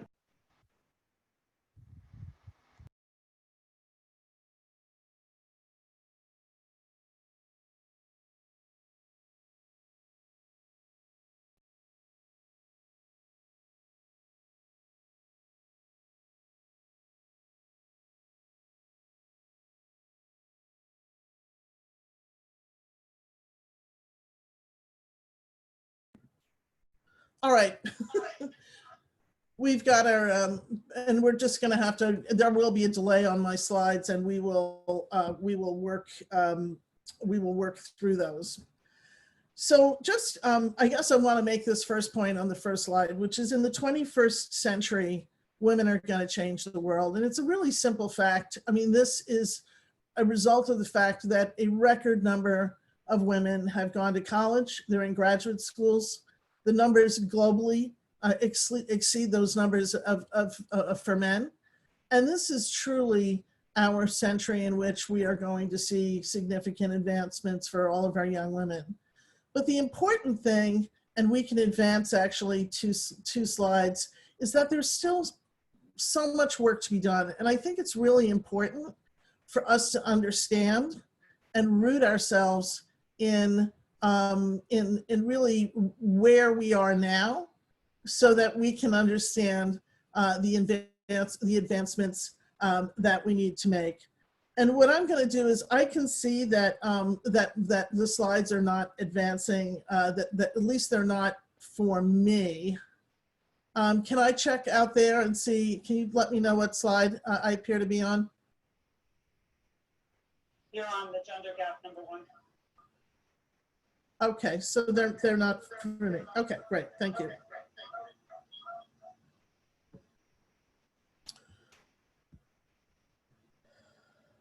Okay, so and I'm just going to step through these very quickly. One is that it begins with a simple fact, which is women own only 5% of startups, which is an incredibly small number.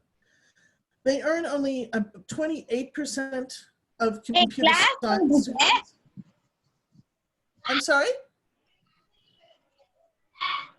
Sorry, Donna. Please continue. Please continue, Donna. Sorry, there was some break. No problem. Okay, I'm going to the next line. They earn only 28% of computer science degrees. And in India, women account for just 26% of engineers in the tech workforce. Only 7% of partners at top 100 venture capital firms are women. And this next fact is concerning, because after peaking in 1991 at 36%, the rate of women in computing roles has been in steady decline and continues to be so. Huge number that we're looking at, and we continue to try to unpack and understand through programs, many early STEM and other programs that we are undertaking to try to reverse that trend. So they now only hold 25% of computing jobs. Women hold only 11% of executive positions at Silicon Valley companies. And in the high-tech industry, and this is something that really we all have to take on together, the quit rate for women is 2 times as high, 41%, than it is for men, 17%. It is more than 2% higher. So the attrition that we have for women in this space is a major focus. It's a focus for many of us out there in our companies, I know. We've unpacked this data a lot to try to understand why that number is so much higher. We know it relates to issues around advancement, around pay, but frankly, around many other areas that we need to address, and mentorship and other, in order to address that fact. Last year, and this is pretty amazing too, because it relates to the small number of women in venture capital. Venture capitalists invested only $1.46 billion in women-led companies, and that compares to $58.2 billion in investments in male-led companies. 82% of men in startups believe their companies spend the right amount of time addressing diversity. Nearly half of the women, 40%, disagreed, saying that it's not enough. So there's a gap between what is viewed as being the right amount of time addressing diversity among startup companies and what it is that women are actually experiencing in those organizations. For women in tech industry under 25, earnings on average are 29% less than their male counterparts around the world. And women are not close to parity with men in contributing in digital innovation. So that's really the landscape, if you will, against which I think we have to really address the issue. And the really important point about this is the gains that can be made in addressing this gap and the opportunity that exists for women today. So let me go to the next slide and explain to you, why does it matter, okay? And it matters because the gender gap is costing companies, we say, serious cash. Experts estimate that global gross domestic product would increase by as much as 8 trillion over 10 years of employees'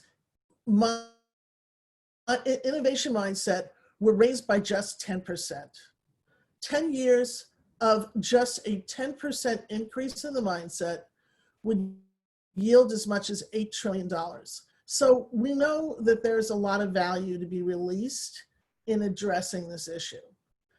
If we go to the next slide, it's just some extraordinary maths. If we want to think about the value that could be unleashed if we could increase gender parity and potentially boost economics. Research on gender equality had found that in a full potential scenario in which women participate in the economy identically to men would add as much as 28 trillion or 26% to annual GDP in 2025, so by 2025, compared with a business as usual scenario. Well, this impact is roughly equal to the size of the combined Chinese and US economies. So the opportunity and the business case for addressing this parity is clearly there. Let's talk about the power of women. There are a huge number of studies, we could cite any number of them, that talk in general about the case for diversity, and all of them confirm that diversity and increasing diversity in general in the workplace improves performance. But there's interesting studies, one with researchers at MIT and Carnegie Mellon, that actually really have sought to unpack women within that diverse quotient. Okay, so what is the impact that women are having on performance? And researchers at MIT and Carnegie Mellon, two US universities, wanted to identify something they were calling a general intelligence score for teams. And they were rating these teams and running them through a whole series of exercises, and then giving them a general intelligence score. And they not only found that teams that included women got better results, but that the higher the proportion of women on those teams, the better the teams did. And so they wanted to really understand, why this is. And a lot of work has been done and continues to be done in understanding women's impact on innovation. One of the first things that had to be dealt with is that there was a common view that the best innovators, frankly, look like Steve Jobs, right? So they're mercurial, they have an aggressive stereotype, and they tend to be, but in fact, that's not the case. The best innovators, in fact, tend to look like what we call quiet geniuses. They naturally possess empathy and adaptability. They are actually very strong collaborators. They are better listeners, and they generously share their insights. And the last one is that they are natural-born multitaskers. And it will not surprise you to know that women score significantly higher along those criteria than men do. And so there's a lot of emerging research that's suggesting that, that women are actually uniquely possessed of qualities to help drive innovation. The preponderance of evidence is showing that women can vastly improve innovation. And so while giving women a larger role in innovation wouldn't just be fair, more importantly, would actually improve performance. In a 2018 study from Boston Consulting Group showing that female-run startups, though initially only able to raise less than half the venture funding as male-run startups studied, they were found to earn 2.5 times more per dollar invested. Next slide. In fact, the higher female representation yields higher return on equity. Higher female representation, higher return on equity. And companies with female CEOs perform, in fact, 3 times better than those with male CEOs. And innovation at companies where men and women are treated most equally. A number of studies looking at this, identifying companies where on a measure of equal treatment of men and women, those that are high on the equality actually at 6 times higher than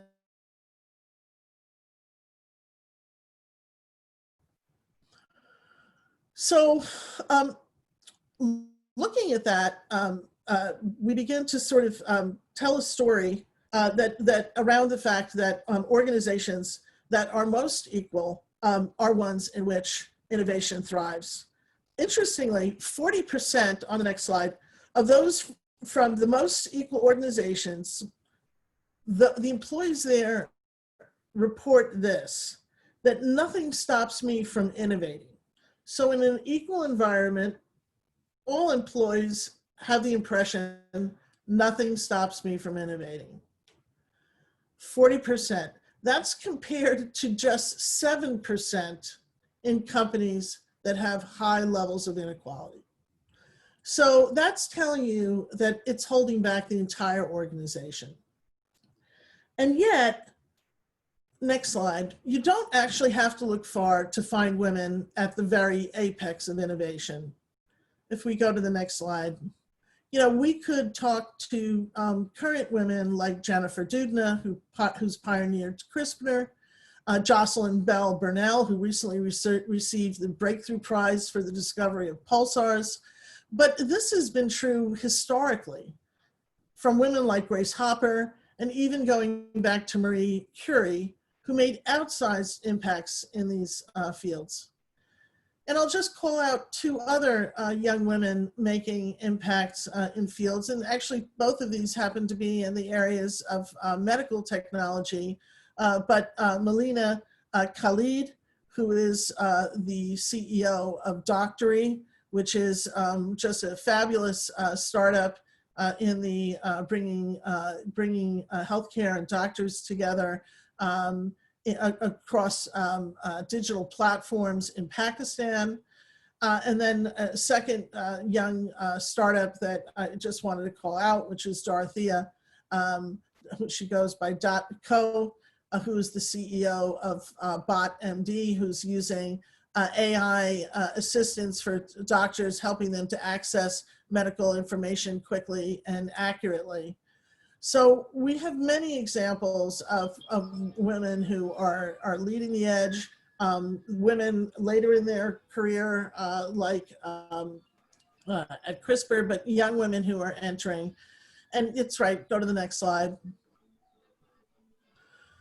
So women in executive leadership roles have the empathy to run collegial, cooperative, and integrated organizations that marry humanity and digitization. So I'm just gonna, if we could move for a minute, about to wrap up. So the question you might ask is sort of what can you do?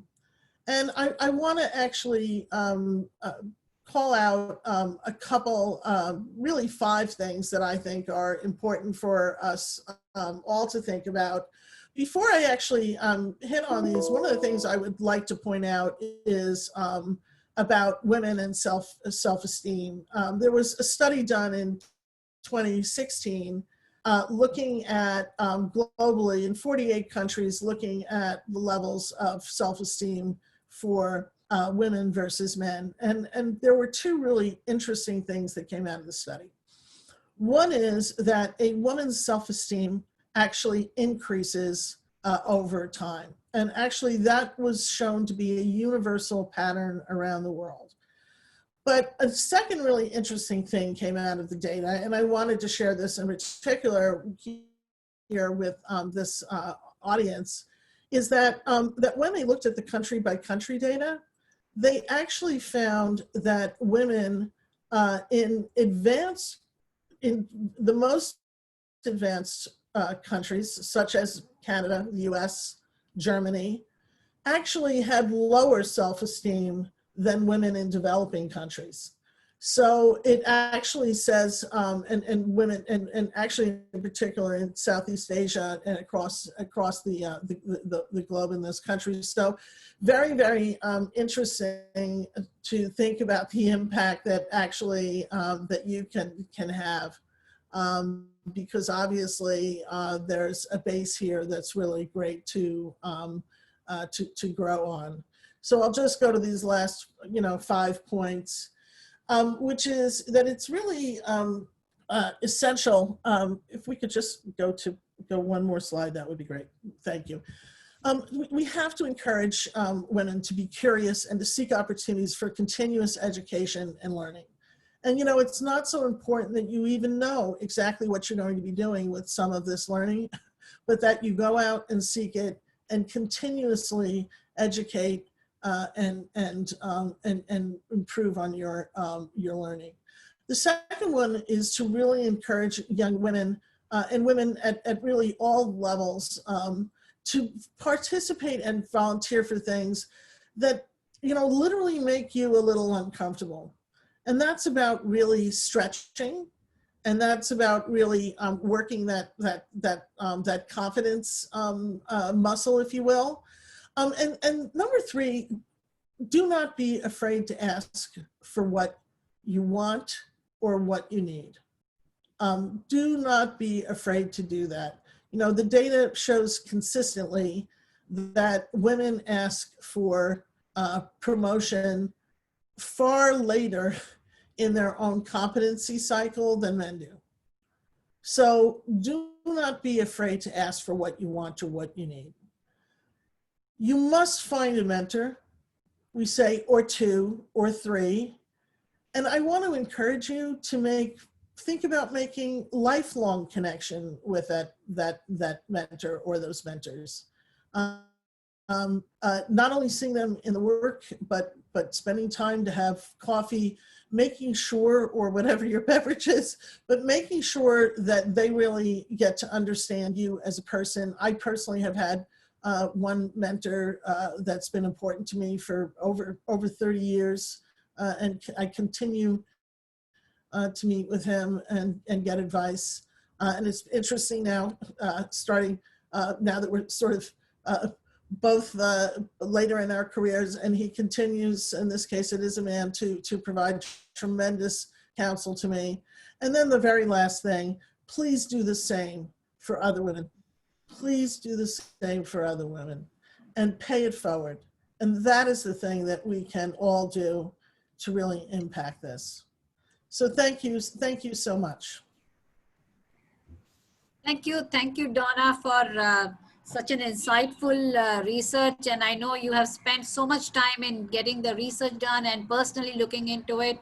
I really appreciate you taking time. I can tell you guys, Donna has had such a tight schedule after joining Sutherland. Her calendar is always chock-a-block full. And despite that, when I sent her this request, she readily accepted. That actually is her action of paying it forward. She's living that advice that she's given us, pay it forward. She's living that advice. And I promise you, Donna, on behalf of eWIT and Sutherland, I will do the same in paying it forward. I have so many people requesting for your presentation in the chat and on my WhatsApp just now. So I've requested Jean if we can share a PDF version with the team. That will be great. We can put it on our website too. But thanks again. That's great presentation today, and we have learned a lot. Anu, 30 seconds from me for Donna. Thank you so much, Donna. It was amazing. People like you voicing out that gender gap is costly is what I think the message is conveyed. We will do everything possible to bring in the gender parity to boost our economies. This is the message, and absolutely the 5-point principle is what made me really pause, and thank you for that. Being curious, and one statement from you that women can be great innovators. I think this is a head-on for men who think that we cannot be curious, creative, and absolutely wonderful innovators. Being women in the technology space, I think coming from you, this is a great testimony to the women in technology space and innovation space. And also the 5 things not to be afraid, not just in work, but in real lives also. This is a great message to all women. Finding mentors, I think mentors are the ones who actually take us through the string of life, and that's a wonderful message. Seeking right mentors is also there, and participating and volunteering. Banu is a classic example of volunteering as part of the CSR in Sutherland, and all of us enjoy being part of eWIT, and we do take that message and helping other women and paying it forward. I think that is a wonderful message, because only we will lift ourselves by lifting others. And I think, Donna, that is the message you conveyed to us. Thank you once again for being part of eWIT today, and also being our guest of honor. It's a privilege and wonderful having you here today. Donna, our chat window is getting flooded with great messages thanking you. So really appreciate your time today.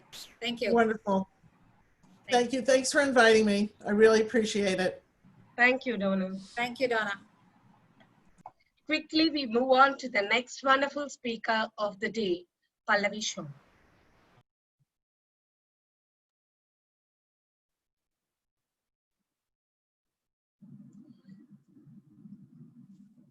Ms. Pallavi Shom is the Chief Operating Officer of BNY Mellon Technology India, and she's also the Global Head of Strategic Vendor Partnerships.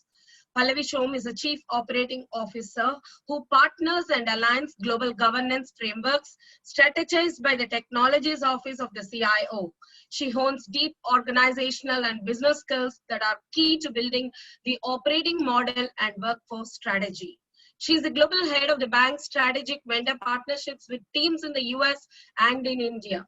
Prior to joining BNY Mellon Technology, Pallavi has held several leadership roles for various companies such as British Telecom, Fidelity Investments, Standard Chartered Bank, and HCL Corporation. With over 24 years of work experience, she has extensive cross-functional experience in managing teams across various functions such as service delivery, communications, relationship management, business enablement, project and program management. She has been a learning catalyst and an ardent advocate of cascading culture of coaching. She has global work experience and was on an US assignment with Fidelity at their headquarters in Boston. She was recognized with 2011 President's Award for her contributions to the innovation program at Fidelity. Pallavi has graduated from Lady Shri Ram College with honors in mathematical statistics and holds a PGD PM from the Ford School of Management, where she won the President's Gold Medal. She is a COPC 2000 Gold Standard Registered Coordinator, is a Six Sigma Green Belt certified, and completed the Lean Methods Accelerator training from Morse University in USA. Pallavi is an associated certified coach from the International Coaching Federation. As Pallavi focuses her efforts in transforming the technology workforce into a high-performing squads, the organization is also on the lookout for greater talents. Here we present you our keynote speaker, Ms. Pallavi Shom, Chief Operating Officer, BNY Mellon Technologies India and Global Head of Strategic Vendor Partnership on Women Leadership in the New Normal. Over to you, Pallavi. Thank you so much, Uma. Can you guys hear me and see me okay? Yes, Pallavi, we do.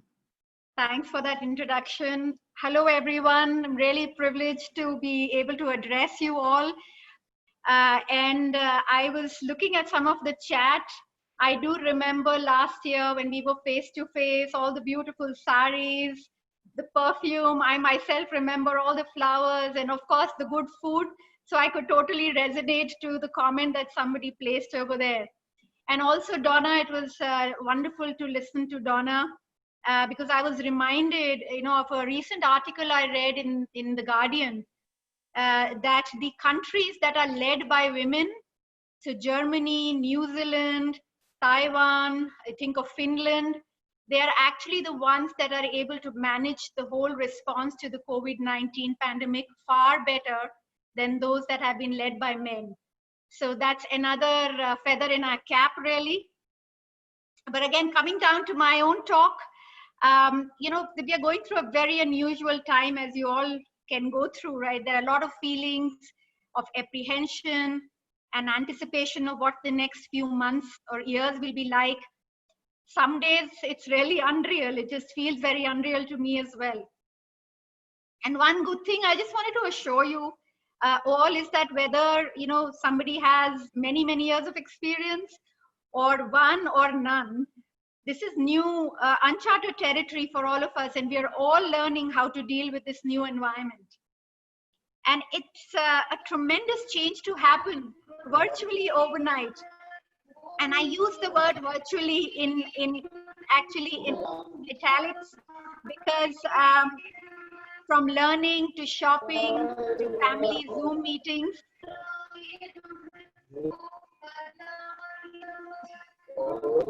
Shall I continue, Bhanu? Yes, I'm sorry about that, Pallavi. Please continue. I'm going to just mute all and maybe unmute yourself only. Okay, please continue. Sure. Sorry about that. No problem at all. Completely understood.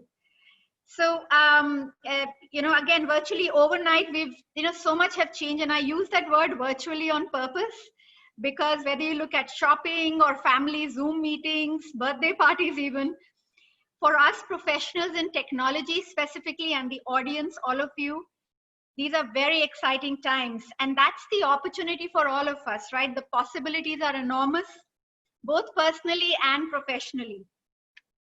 And as I was reflecting on my talk today, I thought I'll share with you my three key takeaways from the current situation, going by the topic that I'm speaking on. The first one is really that an agile mindset will win the day. So all of us in technology are familiar with the concept of agile and DevOps when it comes to building new products or software applications. And for me personally, it's more about the mind. Being agile means being nimble, thinking on your feet. It's being agile with feedback, with reward for your teams where it's due. And I spoke about this enormous change earlier. And if you think about it, it's almost overnight that firms like ours are having to relook at their customer, their entire service models, employee benefits have to be relooked at, real estate decisions are being taken.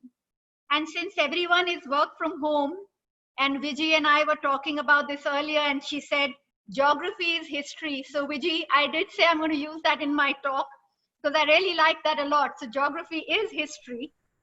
And as leaders in technology, that's a big opportunity for us because we are in the right place at the right time. We have a unique opportunity to help build all of these new operating models, to be creative, to think out of the box. And those who can adapt faster, communicate change through the organization better, will really be the ones who will make it. And all of this is going to get empowered through this digital transformation. And actually, Donna also said this, right? That it's women who make better innovators. They actually improve performance on teams. And there was a wonderful line on one of her slides, marrying humanity with digitization. And I think that's where we women can really take it forward. The second point I wanted to share with you was, again, the next 2 points are more personal. One is that fear is a reaction, but courage is a decision. So sometime back, I actually heard a talk by Oprah Winfrey, and she talks about these tapes in our head. And, these tapes keep telling us things like, am I good enough? What will people say? What will they think? Will they laugh at me? What if I fail? And during these times where we are all going through so much mentally, emotionally, and physically, now more than ever, being aware of these tapes, and instead of focusing on what could have been, one actually focuses on what can be, and actually make that courageous decision, will actually lift up not just us, but also the people around us. Also, I've realized that since everyone is going through their own degree of discomfort, being vulnerable with people we trust, asking for help, takes a tremendous amount of courage, but it is a decision that we can make. Because at the end of the day, life, like work, is a team sport. Whether it's our parents who gave us roots and wings to fly, or our friends who can be our sounding boards, or our spouses and children, managers and leaders, all are reminders of, and specifically in today's world, Vasudev Kutumbakam. The world is one family. We are not alone. Lastly, I wanted to share a quote by Harry Truman, where, and again, like I said, these are the last 2 points are more my own reflections. So one is fear is a reaction and courage is a decision. The second one is that if I want to be great, I have to first win the victory over myself. And I was fortunate, I think it was last Sunday, I was fortunate to attend a seminar by Sri Ravi Shankar. And Guruji said something very, very simple and yet so profound. If you have really big ambitions, right, and you want to make, say, a tall building, what's the first thing you have to do if you have to make a really tall skyscraper? You have to go right deep into the earth. And the same is for all of us. If we want to build our careers, we want to go up to a particular level, we want to achieve different things. The first thing that we have to do is really play with ourselves, go deep inside our own selves, get that self-awareness. So that's a lot of work that we have to do as we grow older in this journey as well. And all of that begins and ends with, in my view, with self-discipline. Because one can only control oneself. You can't control anyone. There was a manager of mine who used to say that after the age of 2, you can't really control anybody, right? And that also, it's the terrible tools for the children. So even that, it's so difficult to control our own children, or, who are just not even 2 years old. So that's like, something that was funny. And I just remember that. So in the first couple of months, just to share a story with you, in the first couple of months of this pandemic, around April and May, I noticed that so many of my own habits were changing, right? There's no commute at all, and there was no proper workstation. I was actually working from my dining table sometimes, seeing where my internet connection is better, or sometime I would work from a desk in my bedroom. There's somebody ringing the doorbell, but I'm not going to attend because I want to continue with my talk. So what was happening is that, I would roll out of bed and then just get to my workstation. And it could be any time of the day or night, right? I could switch off the camera and be taking a meeting in my pajamas, which was perfectly fine. Food was a few feet away, right? My refrigerator was a few feet away, and anytime snacking became a pretty much of a daily routine for me, right? So you know, not eating on time, not following my exercise regime, which I was actually pretty much clear about even, you know, during my usual work days, and not physically moving away from my workstation, because unlike office, it's right next to you, right? So I was not physically moving away from it, and taking leave itself, right? Why do you need to take leave? There's nowhere to go. And at any point of time, you can just log into mails and answer anything that you want, right? So I realized that it took so much effort that, you know, I was just falling into that whole piece, right? And that was the end of my own self-discipline. But you know what happened? There was a colleague of mine, and I happened to be talking to him, and he was telling me about this, and I actually started, you know, sharing with him what are some of the ways in which he could not fall into this trap. And while I was doing that, I got such a mental jolt saying, Pallavi, please practice what you're preaching. And thankfully that happened earlier on. And I actually got back to my overall regime of what I wanted to do. And many people think that routine is boring. But I think during these very difficult times where there's a lot of mental stress, a lot of physical work that we all have to do, a lot of you know, your own domestic work that you have to do, there's so much that has to be done. But for me, what's really happening is that specifically during the pandemic, I found that routines, which I probably were finding very boring earlier on, I'm actually cherishing that routine. Because once I have that plan of the day, even though it's just moving from one room to another, I do it in a more mindful way. So now I actually shut down my laptop every day. I don't go near it on the weekends. Earlier I was, you know, just let me just quickly look at some mails, answer some mails. I don't do that anymore. And like I said, don't go near it, except when I have to do some dusting.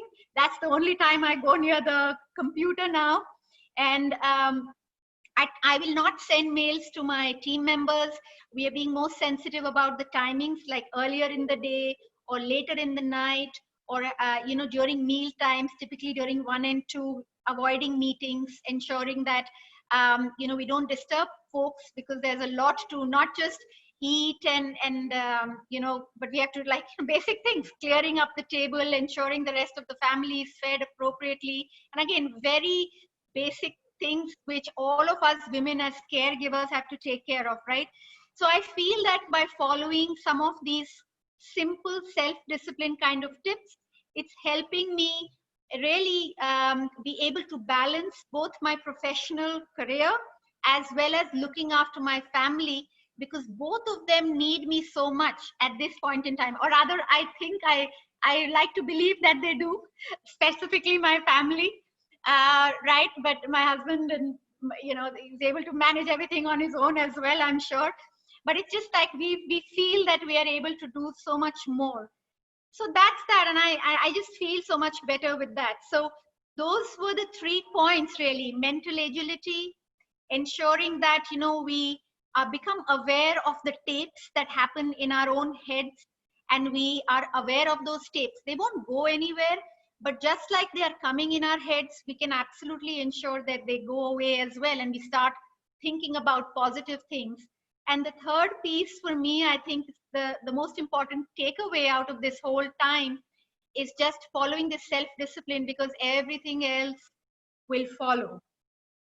So with that, I'm happy to take questions. I'll want to end my talk. And a very, very big thank you to Viji, to Bhanu, the entire eWIT team. Uma, thank you for the introduction. Thank you for inviting me. I hope the experiences that I shared, I wanted to make it very, very relevant and exactly from my experience. I hope they resonated with you. And thank you again so much for giving me the honor and for inviting me. Namaskar. Thank you, Pallavi. You are as wonderful as always. It was great listening to you, and your confession. It's actually so true about me as well. So I think in speaking to others, we realize that we got to implement that first, right? So Absolutely, Banu. I think one thing all of us can relate to what Pallavi said is the tapes in our head, right? this tapes is what brings the self-doubt of, are we good enough? Are we capable to do this?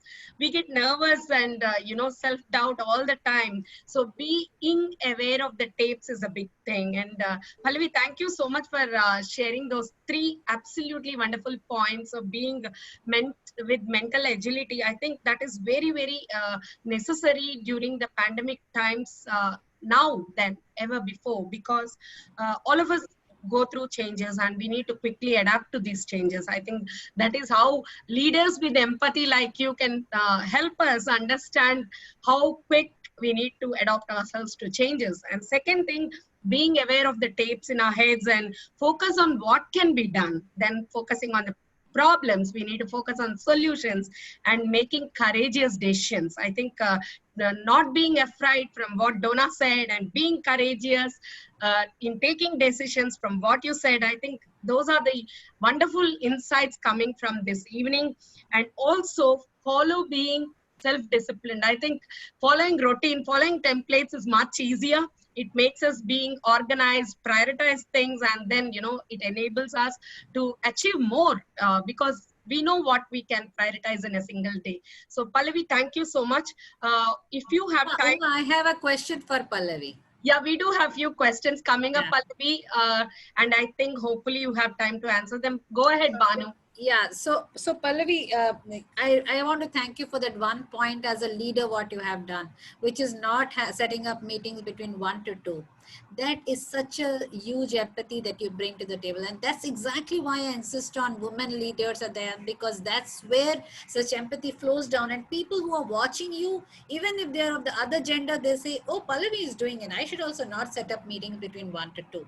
So that's amazing. Thank you so much. My question to you, Pallavi, is you are not an engineer by education. You yourself mentioned it several times. Your education is in the field of mathematics and statistics, and you made it to the board. You are playing a global role, the CEO of BNY Mellon. You manage the application infrastructure modernization project from India. How did you reach this level of success given the sector's gender gap, especially among leadership? Yeah. Thank you. Yes, I think I was just blessed with a lot of great mentors and leaders. So I think thanks for that question, Banu.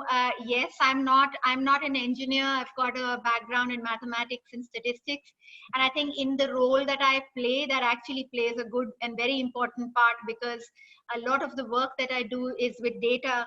And having that kind of background, specifically statistics, helps me to understand trends and helps me ask the right questions and steer decisions in the right direction. So absolutely, I try and do that. But yes, to your point, yeah, a lot of different things.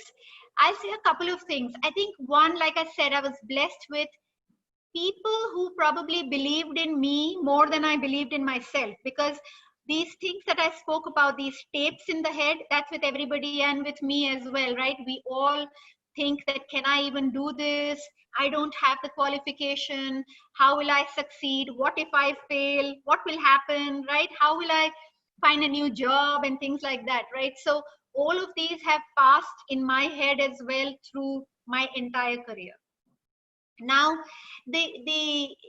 what I'd like to say to people is that, believing in yourself is, of course, very, very important. But sometimes we have to believe in people who believe in us. And, I've got roles where, specifically one of the roles I talk about is my role as head of communications at Fidelity. I am a pure ops person, a lot of data driven, leading large teams. I had no idea about how to manage a creative, very different role as head of communications. And to top that, I was asked to be the media spokesperson. I had no qualifications, no training, nothing, right? But the people who were my leadership, the executive team at that time, they probably saw things in me which I never thought even existed.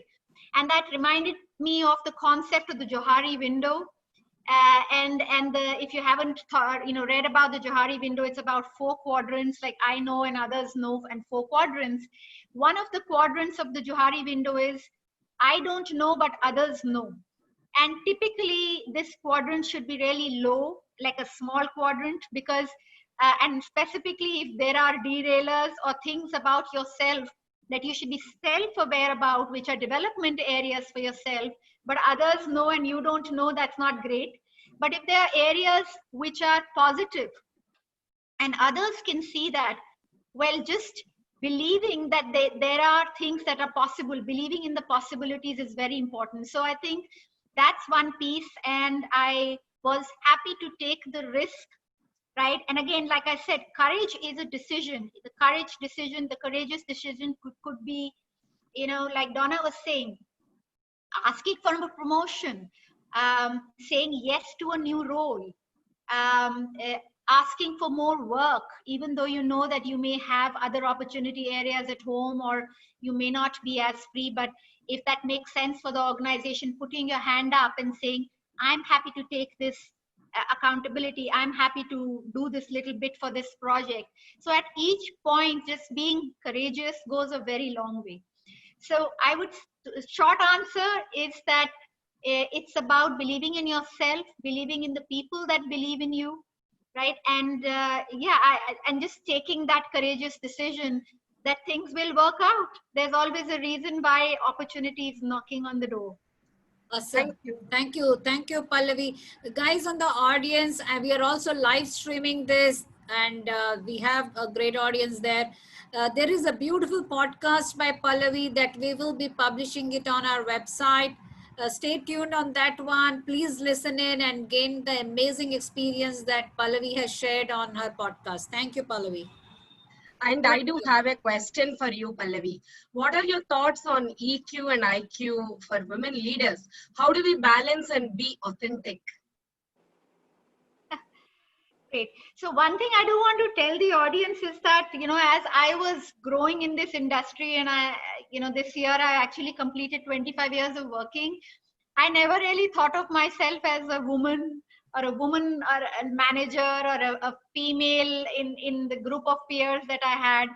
And frankly, for those of us who've been in this industry for a while, or any industry for that matter, this word D&I, this whole diversity and inclusivity is not more than 10, 12 years old. And I had never even heard of this in the context. I remember in school, unity is diversity, and that's how I knew the word diversity. I didn't even know about, diversity when it comes to gender diversity and things like that, right? So so for me, this was new. And I think that's something for you to know, that from a women leader, or how is it that you go ahead and be a genuine self. It doesn't matter whether you're a man or a woman. If you really want people to even be influenced by you, you need to have the right kind of credibility that you build. And that credibility actually comes from being authentic and being vulnerable. And I mentioned that even in my talk, right? What is vulnerability? Being open and honest. I don't know something. I want to learn. Can you tell me more about this? Right? Sharing, your fears with someone that you trust. Sharing the areas that you want to improve upon with people that you trust, so that they can give you the right feedback. So it's a lot of all of that, Uma. And EQ and IQ, see, for me, it's I would divide it into what and how, right? For me, what is the IQ? What do you bring to the table? Your qualifications, the subject matter expertise that you bring in, that's IQ for me, right? And that is expected, and that's why you have that job or role. The EQ part is really, how do you do that? How do you do your own job if you're an individual contributor? But even if you're an individual contributor, you have to work with all the different teams. You have to influence so many decisions. You have to work with leaders. You have to work with people junior to you. You have to work with all kinds of different, team members. Maybe some from the operations side, some from technology, from business, all of those places, right? And more importantly, if you're a leader, the how do you actually come across? What does your team think about you? In fact, most importantly, what does your team talk about when you're not in the room? How are they talking about you? What is your brand with your team? What is your brand? What are those 2-3 words that come to people's minds when they're thinking of you? right? So Very for good, me, very it's like that's how I would describe an IQ and EQ of the what and how of your role, specifically in a professional context. Thank you, Pallavi. One more question. How do we create an IT ecosystem flexible to work with millennials in terms of their L&D, talent development, and provide them with challenging opportunities to keep them engaged? I Yeah. think this is the year of generation equal, right? So Yeah, we have so to focus on- absolutely. So yes, so millennials, yes, because younger and younger folks are joining, the workforce, and there are a lot of, specifically in the technology side, we have that young workforce who comes in, even on the ops side actually. But yes, you're right. No, I think again, it's about that whole EQ part of it, uh, right? Like for example, for me, it's like I have a child that is a millennial. So how am I speaking to that particular age group, right? Not from a parent child kind of a way, but more as an adult to adult way, right? So what is it that which may be needed from a the opportunity areas like millennials? You talked about leadership and development. Millennials may have very different training needs because many of them go for higher education. They may join after they've done their software engineering and they want to then do an MBA or do a master's and so on. So giving those opportunities in an organization where you've tied up with universities and you're providing those opportunities, I think that's one example of how you need to be mindful of that. I think the second very important way we can do that is just the flexibility of the workforce, the work-life balance, and I guess this work from home has brought all of that in, front and center. We used to have, we anyways on the tech side were giving a lot of flexibility to our workforce at BNY as well. But now more than ever across, whether it's ops, tech, business, everybody is working from home. But we did have that thing that, can we work from home when we need to? We have, say, a smaller child to look after, or we need to go somewhere else, and so on and so forth. So I think flexibility is very important. Again, not just working from home, but flexibility of work hours, right? Yeah. Because most of the millennials and a lot of us also now, right? We may be part of a cycling club. We may be part of a running club. And there are certain times when those activities take place. Is it necessary that you have to be at your laptop from 8 to 5 or 10 to 6 or whatever? Not necessary. You should be able to work whenever you want. And it's really outcome based rather than how many hours you put in. It's the quality and the outcome of the work. Somebody can do it in probably they'll put their 8-10 hours whenever they want to. Some are night owls, some work earlier in the day, all of that, right? So flexibility in the workforce from a timing perspective, as well as just giving them the flexibility of work from anywhere, right? So geography is really history. Right, absolutely. Thank you, Pallavi. I have Ruth with a question. Go ahead, Ruth. Yeah, hi Pallavi. Ruth here. Hi. Yeah, so we know that you're personally sponsoring higher education of underprivileged girls from Away Home and Orphanage. How can we, as an individual and an NGO like eWIT, support the entry of such underprivileged girls into IT? Get part of our talent acquisition process, right? So it's nothing, where there's a will, there's a way. So a couple of things here. So, a lot of companies are now reaching out, and this is another type of diversity, right? Not just because we have to have only women, but that's another type of diversity of where we are getting our talent from. And just because somebody is from X university and somebody is from Y university, that's not what we're going to look at.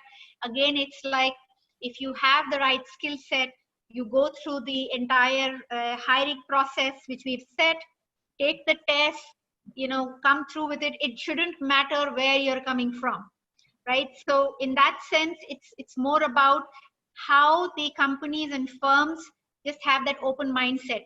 And who are companies and firms? Well, it's people like you and me. We make the organization, we make the culture. It starts with us.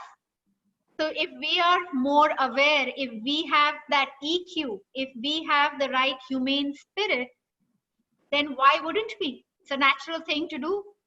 So it's whether it's eWIT, whether it's BNY, it shouldn't matter. And I think just the partnership of working with the right financial services institutions or technology teams and so on, and having the ability and the network to drive those will go a long way. So it all comes down to, if you have that will, of course you'll make it happen. Thank you so much, Pallavi. Thank you, Pallavi. Pallavi, I have a question. I'm Lata. Yes.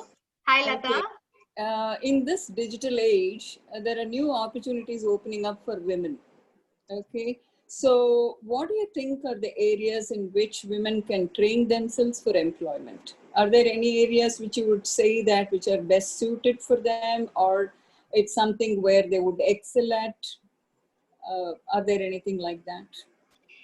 So I want to answer this question. Like for instance, you know, I mean, we keep talking about upskilling. We keep talking about, you know, women need to actually kind of come forward. I mean, everybody says that.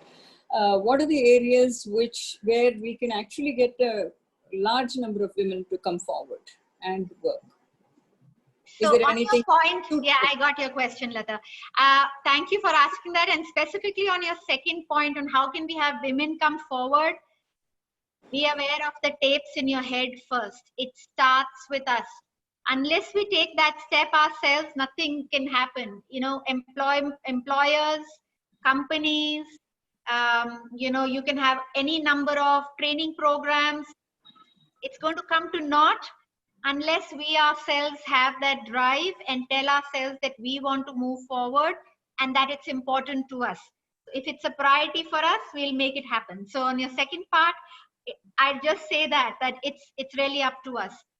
On the other part that you mentioned, I don't want to directly answer that question. I'll give you just an example of a brilliant you know, interview that I took recently, where I was just asking one of the candidates, how do you keep yourself updated, right? And this is it's great fun, right? Because I was so amused by that, and I don't want to share, you know, with you. So she actually told me, she said, Pallavi, I look up all the different companies, first of all, the companies that she's interested to join and in the industry that she wants to join. She goes into their career sites and looks at all the different types of qualifications that most of the roles are requiring for her kind of age group and level and so on and so forth, right? So she looks at, okay, if most of the companies are looking for Angular as an example, well, she says, I ensure that I have actually trained myself on Angular. If more companies are looking for DevOps knowledge, well, I do ensure that, you know, I've taken some certification, or I have at least read up on it, or that I can speak appropriately on it and think about ideas of how I can use that even in my current work, right? And I do want to share this example that this is one of the easier ways in which you can possibly look at what are some of the trends, what are some of the companies that you aspire to join, who are they looking for, what kind of skill sets are they looking for, and then match with yourself. What do you have and what you don't have, right? Is there an opportunity for you to actually go in and look out for those certifications to learn and develop yourself in those areas? So I thought I wanted to just share this because I found this, first of all, really, really good to hear. And I was like, hey, this is a great tip where people can actually learn, and it's so practical as well. That's right. Thank you. That's wonderful. I mean, this is something which every woman out here who's listening to that, they can actually do that. You know, I have one more thing.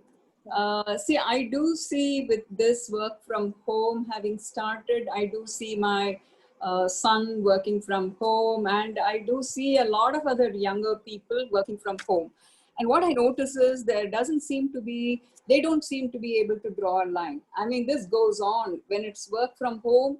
It's long hours, and even our eWIT colleagues, you know, when there are meetings, like it goes, I mean, there are many days we're not able to because you're on calls, you're constantly at work, and that's how it is.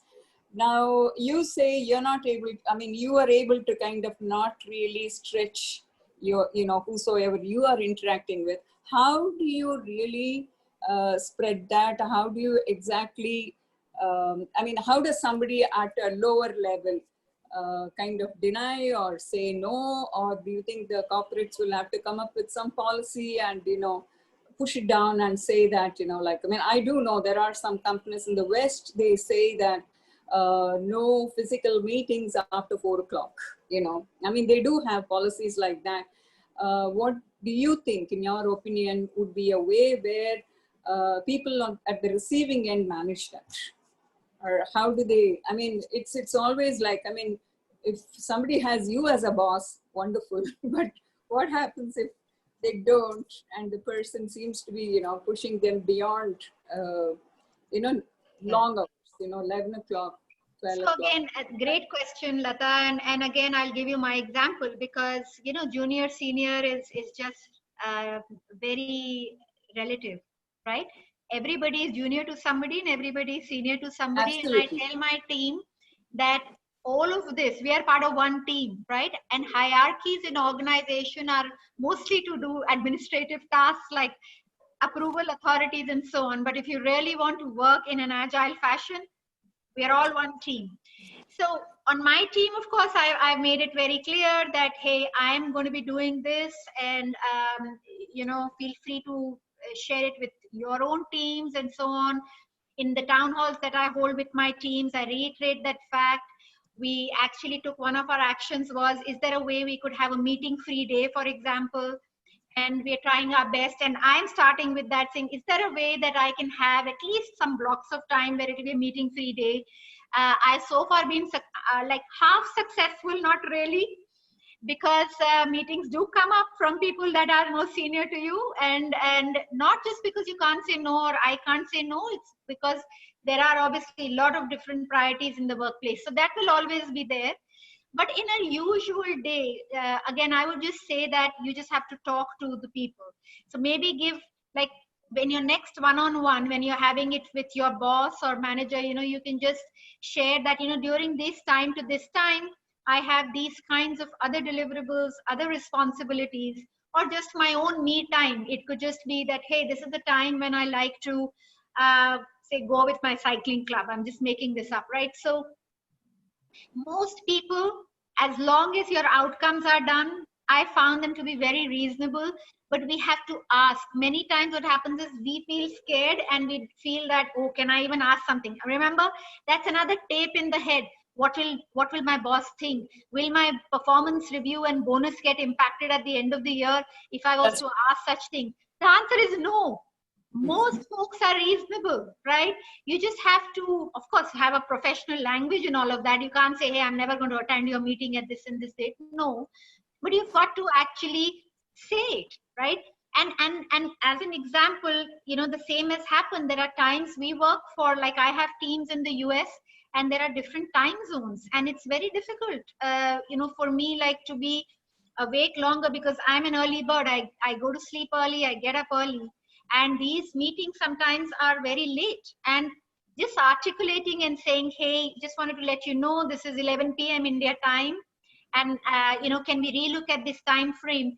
99% of the time, and I'm not kidding you, and these are all senior people. Correct. Very true, Pallavi. I think it all depends upon how we set up that expectations and work accordingly. Thank you so much for your wonderful session, Pallavi. It was an absolutely delightful evening with you. So thank you once again for joining us today. So Pallavi, Pallavi, really want to thank you for a very inspiring and a very heart, straight from the heart talk. The audience is full of raves for you, and we are live streaming this on Facebook and YouTube. I just went and checked this on Facebook, and it's coming out so well. So awesome. Thank you so much. We really enjoyed having you today. Thank you again for the opportunity. And I also want to thank BNY for the continued partnership and sponsoring us. That explains why we are seeing leaders like you at those senior places and the C-suite. Thank you so much. Thank you once again, Pallavi. Thank you.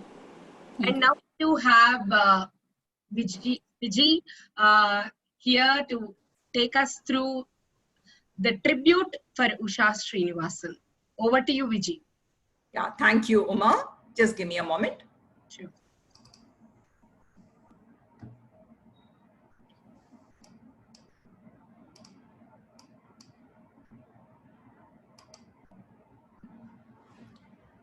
Okay, good evening, everyone. Thanks a lot, Pallavi. That was a great talk. We are on to something totally different now. This is about Usha Srinivasan. Usha Srinivasan was a co-founder and advisor to eWIT, and more than anything else, a very close friend who passed away in February 2020. This is a tribute that I would like to pay to her on behalf of everyone in eWIT. Would like to give you a few glimpses of the wonderful person Usha was. A person who loved life and lived it to the fullest. Usha's association with eWIT began way back at the time of its inception. That's when most of us got to know her. She was a woman of style and substance, of grit and gumption. She was passionate about women empowerment and was willing to give eWIT her all. She was largely instrumental in laying the foundation stone for eWIT and contributed hugely to its growth over the years. Be it through research or POSH or getting women back to work, Usha was there for us. A thorough professional and an accomplished leader, she was outspoken and assertive, always bringing different and very balanced perspectives to the table. Through her corporate and consulting career across various IT companies, she had developed a huge circle of friends and contacts, with all of whom she maintained excellent relationships. Perhaps the most connected of us all, she did not hesitate to leverage those contacts and connections for eWIT's benefit, be it getting speakers or sponsorships. For those who are missing the glitz and the glamour of last year's anniversary event, here it is. This is how we all used to assemble, and mostly with Usha at the center of it all. Usha was a very helpful person, be it for career guidance for our own selves or choices for our children's education. Usha was the first door whose we would knock, and she would always go that extra mile to help all of us. She was a total family person, and I'm so glad that TR, Soumya, and Kashyap are here today with us. She loved talking about TR, about how gender equal and supportive he was. She used to happily chatter about the wonderful time she had with her children while on holiday. With Soumya, Kashyap, she loved them so much, and it was great exchanging notes with her about them. Usha loved to travel. She tried new restaurants, she was so adventurous, and her happy-go-lucky spirit came through in all the pics that she posted on Facebook and shared with us. No idea how, but Usha had a way of getting celebrities like these taking photographs with her. Well, after all, she was our own page 3 woman. I'm sure Usha is listening to all this, and in her very characteristic way, saying correct or arre wah. We miss you, Usha, lots. But through eWIT 2.0, we rededicate ourselves to continue the journey that you were so passionately a part of. May your spirit continue to guide us. Thank you.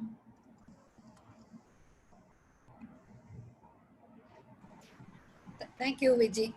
You really reminded us of Usha and all the great contributions she's made to eWIT and to all of us in all our lives. We will always cherish Usha. Very true, Banu. I think it was not easy for us to sail through without her. And this is the first anniversary event ever since eWIT started. I think not having her around. She was the live wire of all our events, the first go-to person when we wanted for advice and support. And she was an absolute delight to be around. And we really miss her this evening. And also throughout all our events and everything around eWIT, and that circles back to missing her. Thank you, Viti, for sharing that amazing photographs of her that reminded us. And thanks to Srinivasan sir and their entire family for being here with us at this moment as we offer our tributes and celebrating her life, in fact, this evening. Thank you. I would now quickly continue to present our next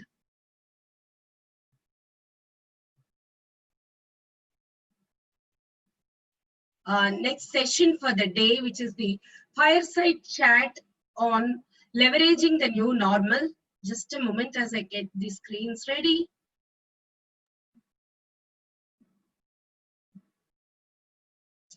So we do have leveraging the new normal to create global opportunities for women. And we do have two amazing women amidst us this evening. Miss Shobha Shetty, Practice Manager, Food and Agriculture, Global Practice, World Bank.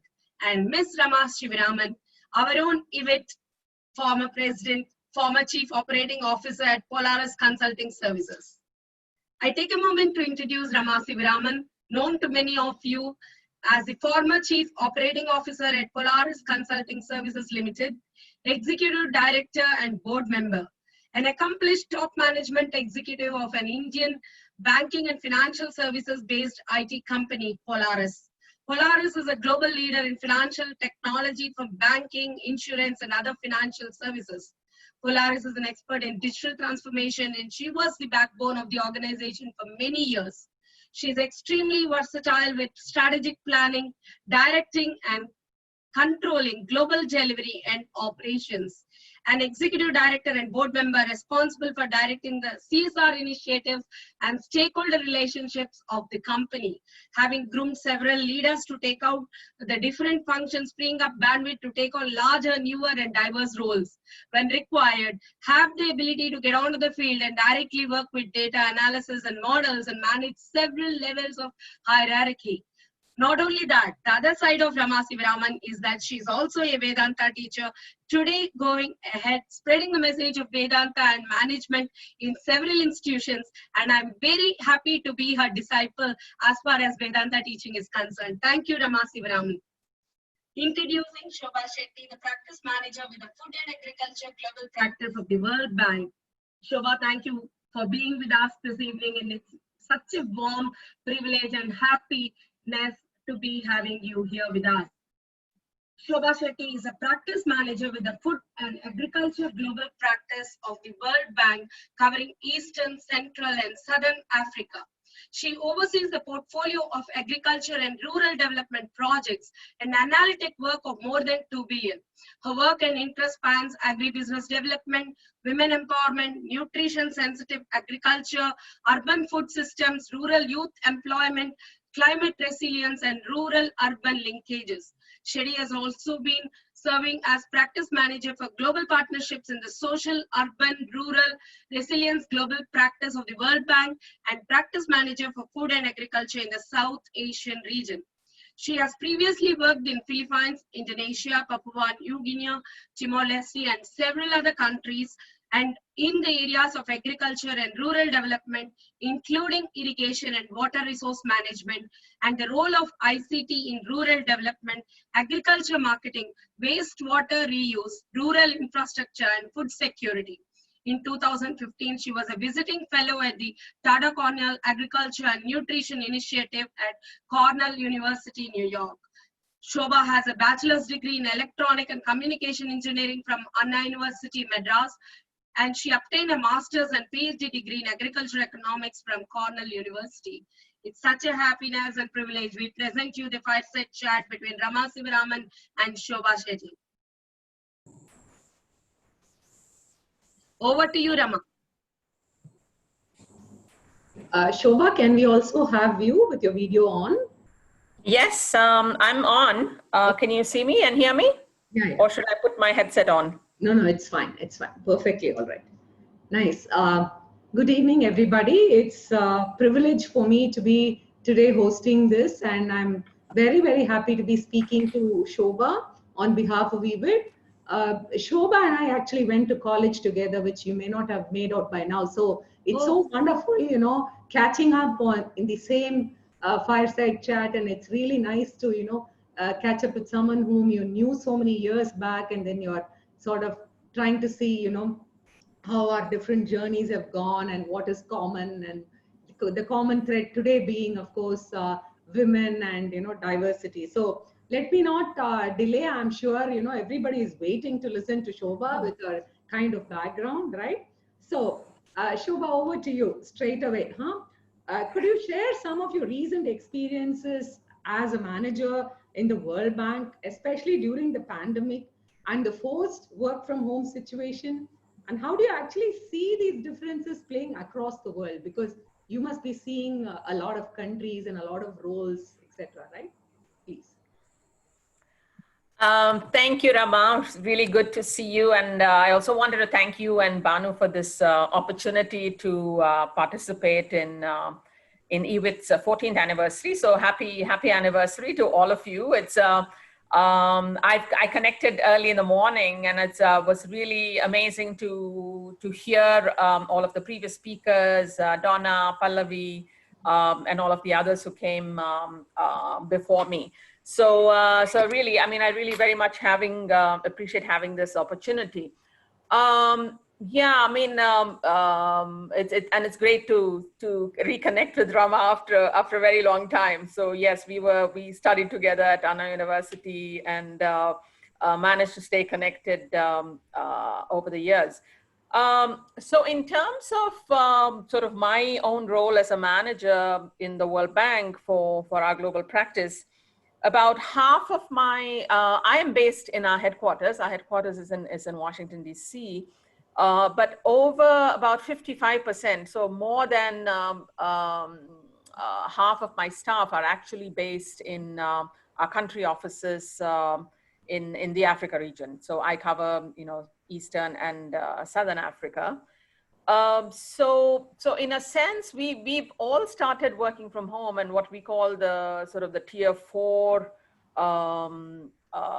status, which is, you know, sort of the mandatory home-based work.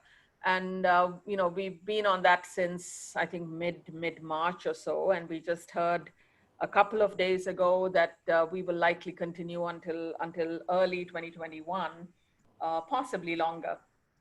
So I think the first thing that really happened was, you know, of course, you know, in our work in the World Bank, of course, there's a lot of travel. I mean, I personally, you know, was traveling at least, you know, 2 weeks a month. So of course, all of that came to a grinding halt as of March. But I think in terms of working with my staff, it was very disconcerting as we all try to get adjusted to this new normal. But I think, you know, I think remarkably resilient and adaptable. But at the same time, I think I also have to recognize that, you know, given the fact that many of my staff are based in countries, you know, which have, you know, very poor connectivity, very poor infrastructure in some cases at home.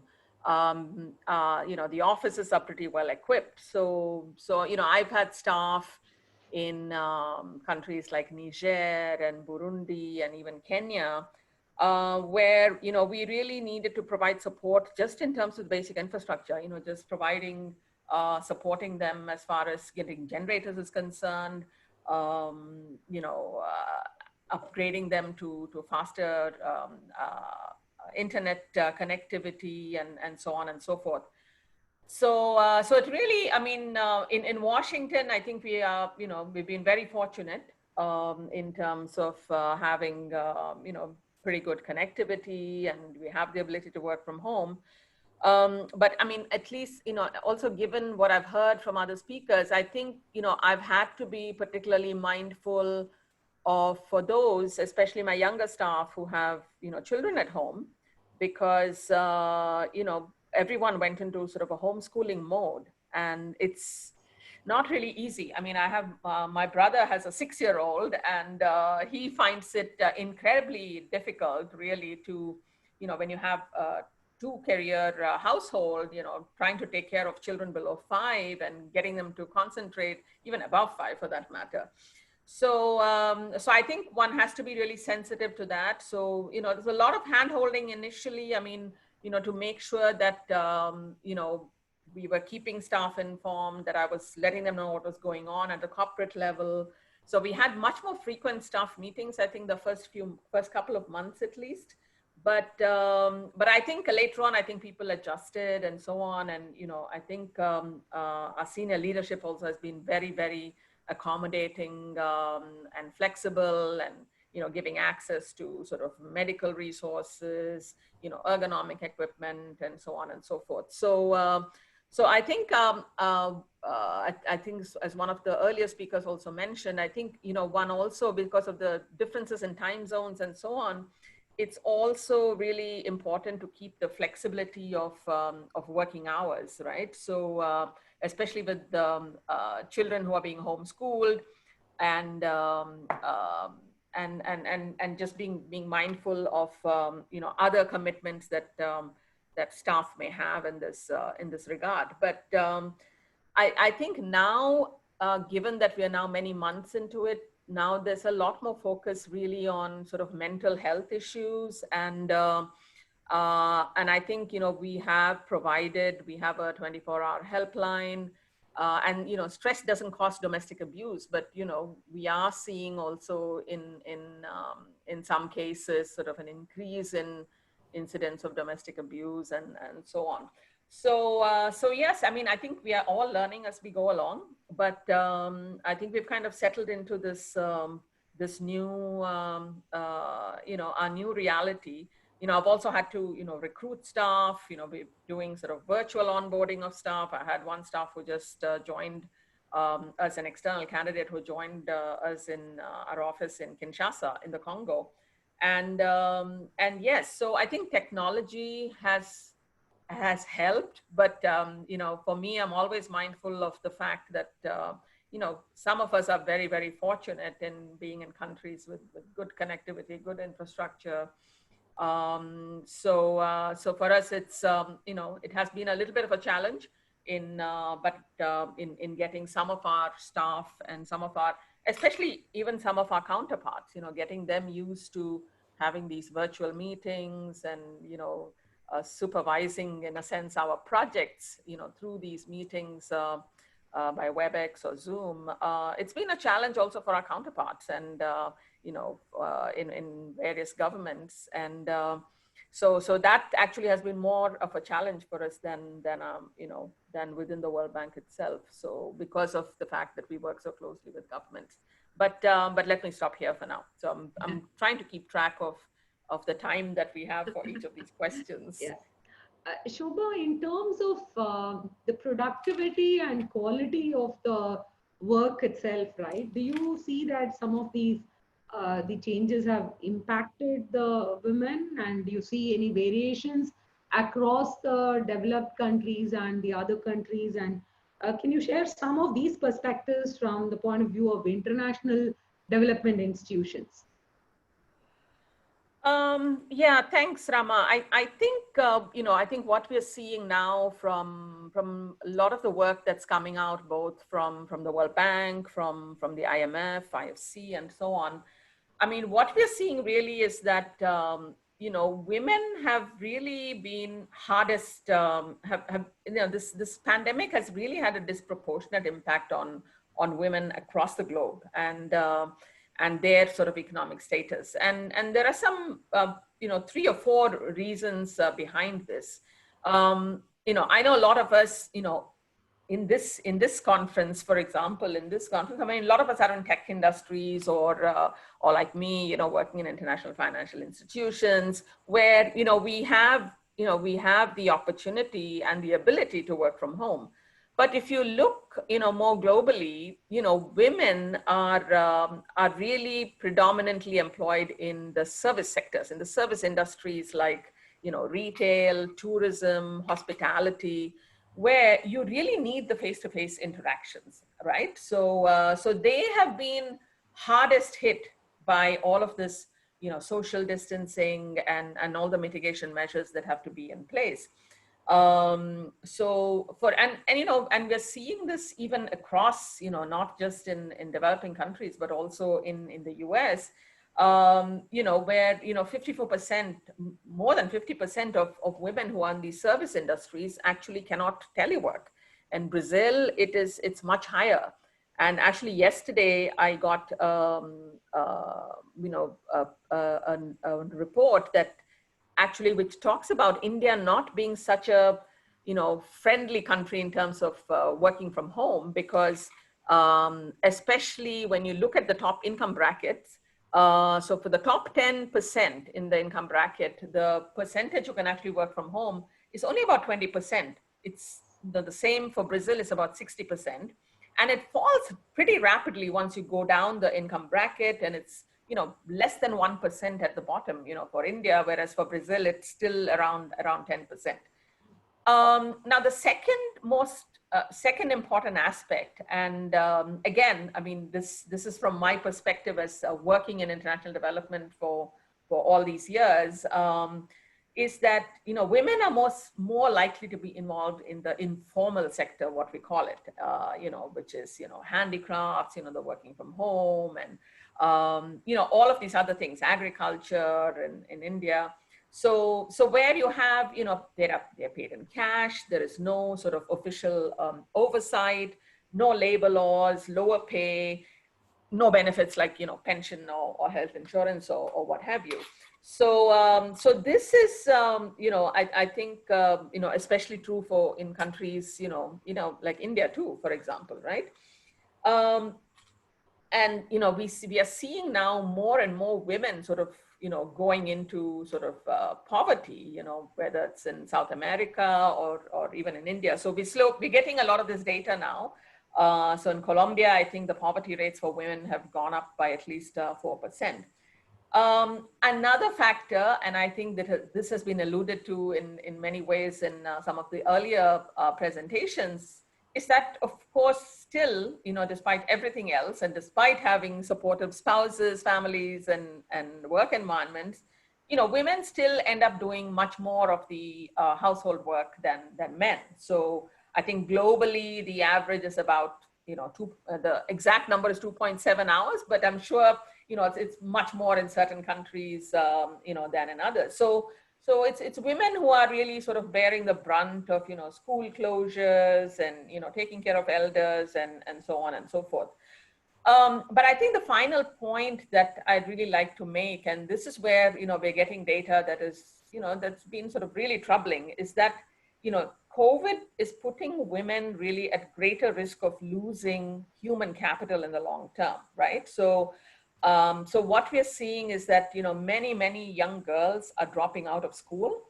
For example, even during the Ebola crisis in Liberia and in West Africa, girls, the dropout rate for girls actually tripled, right? And then almost 25% of girls, in several parts of Africa and the world, at least 25% don't re-enroll.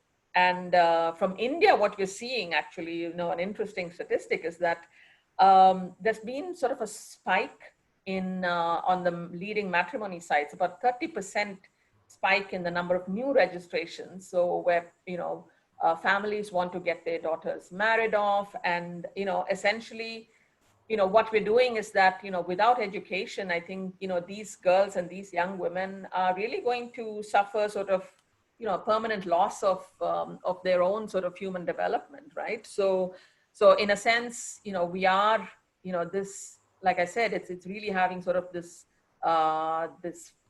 really differentiated negative impact on women, and, which is really going to impact our productivity growth and perpetuating in many of the countries that we work in this cycle of poverty. So I think, there are a lot of issues here, especially in the medium term and long term that we're really sort of trying to look at and address through our projects, and through working with our government counterparts.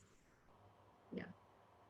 Very interesting, Shobha. In fact, two of what you said, the statistics, one on Brazil versus India, has got me thinking. I'm just wondering, what is it that Brazil does differently? If, there is so much of a variation in the percentages, right? So some interesting points maybe to, research further.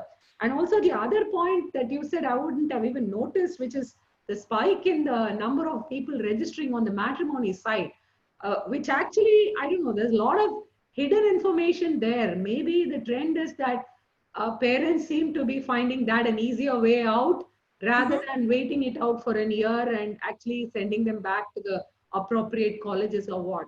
It's quite shocking. Anyway, thanks for having shared this. I just wanted to also ask you if you could throw some light on some key initiatives to tap the potential of educated women who may have either to, not have been able to participate globally in any of your, roles or jobs in any of your institutions. Is there any effort being done, anything like return to work or any of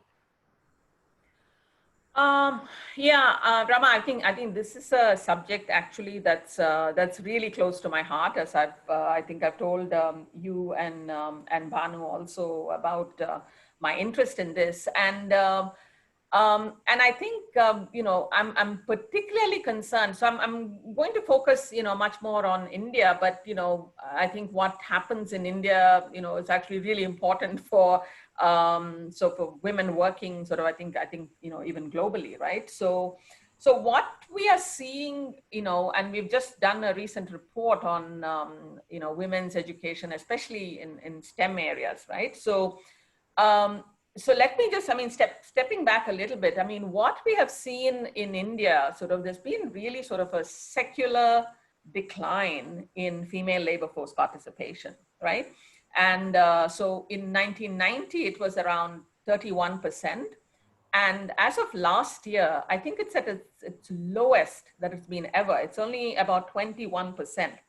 So you have to, when you think about it, 21% is incredibly low for a country like India.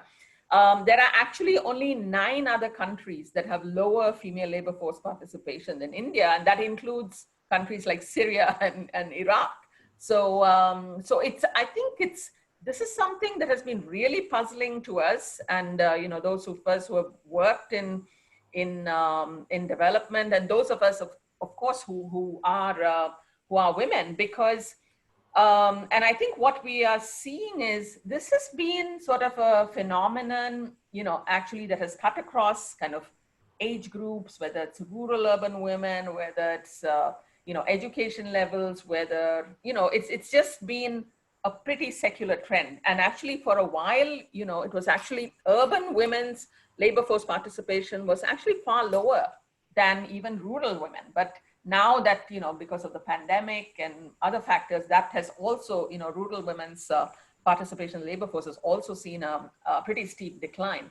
But I think it's really a combination of several factors. And, I'll talk about that in a little bit. But as far as India is concerned, we have a lot of gender parity when it comes to education, when it comes to even STEM college enrollment, and, compared to even upper or middle income countries. And especially, I think, even in the sciences and mathematics, I think, women are actually, the graduation rate is much more for women than it is for men. But as I think Donna has pointed out, that the thing is slightly reversed in when it comes to engineering. So where we have, actually more men graduating than women. And I think Donna's, just looking at my notes here, so Donna mentioned that only 26% of engineers in India are women, right? So I think this is really a very complex picture in India, and I'll focus on the STEM but it, this really sort of applies to probably many other fields too, but given the audience that we have, I think the STEM statistics would be interesting. But so what we're seeing, in STEM is that the attrition rate for women is really, really high now. And this is being attributed actually what they call the chilly climate of STEM, which is, where there's a lot of discrimination, and women are not paid. There are wage gaps, for women doing the same job, there's a wage gap for the same job, and they're treated as, less competent, and receive sort of less support, less mentoring. And that's why I think, what eWIT 2.0 and what eWIT has been doing, I think is so important. And this whole sort of, general lack of mentoring and access to opportunities for professional growth. And I think what we're seeing is that, and especially in areas like engineering, physics, computer science, this is far higher, these rates of discrimination and so on, compared to, say, in an area like biology, where, actually it's much more balanced between women and men. So, so I think in terms of, what we need to do, I think it really has to be, really at all levels, starting from schools, right up to the workplace. So I think it's, I think some of the issues, for example, that, that policymakers that, we interact with pretty significantly is that, this is not just a question of, it's not just one person having to do it, or, one company having to do it. I think it really is, you're talking about changing paradigms and changing mindsets. So this really needs to start, with families, with employers, with markets, governments, everyone coming together, right? So, and, what we need to do is, really have, kind of integrated solutions to childcare, care of elderly, so that, women don't quit the workforce, especially in that most critical productive years, between 30 to 50 is when we see, really sort of a sharp fall in women's employment.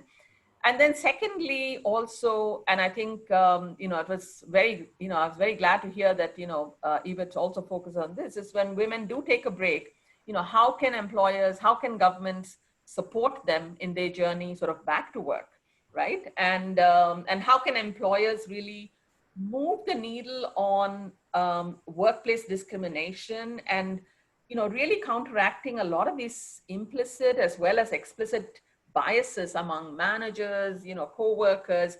I mean, it's really very, very entrenched in a lot of these hard sciences, hard engineering fields.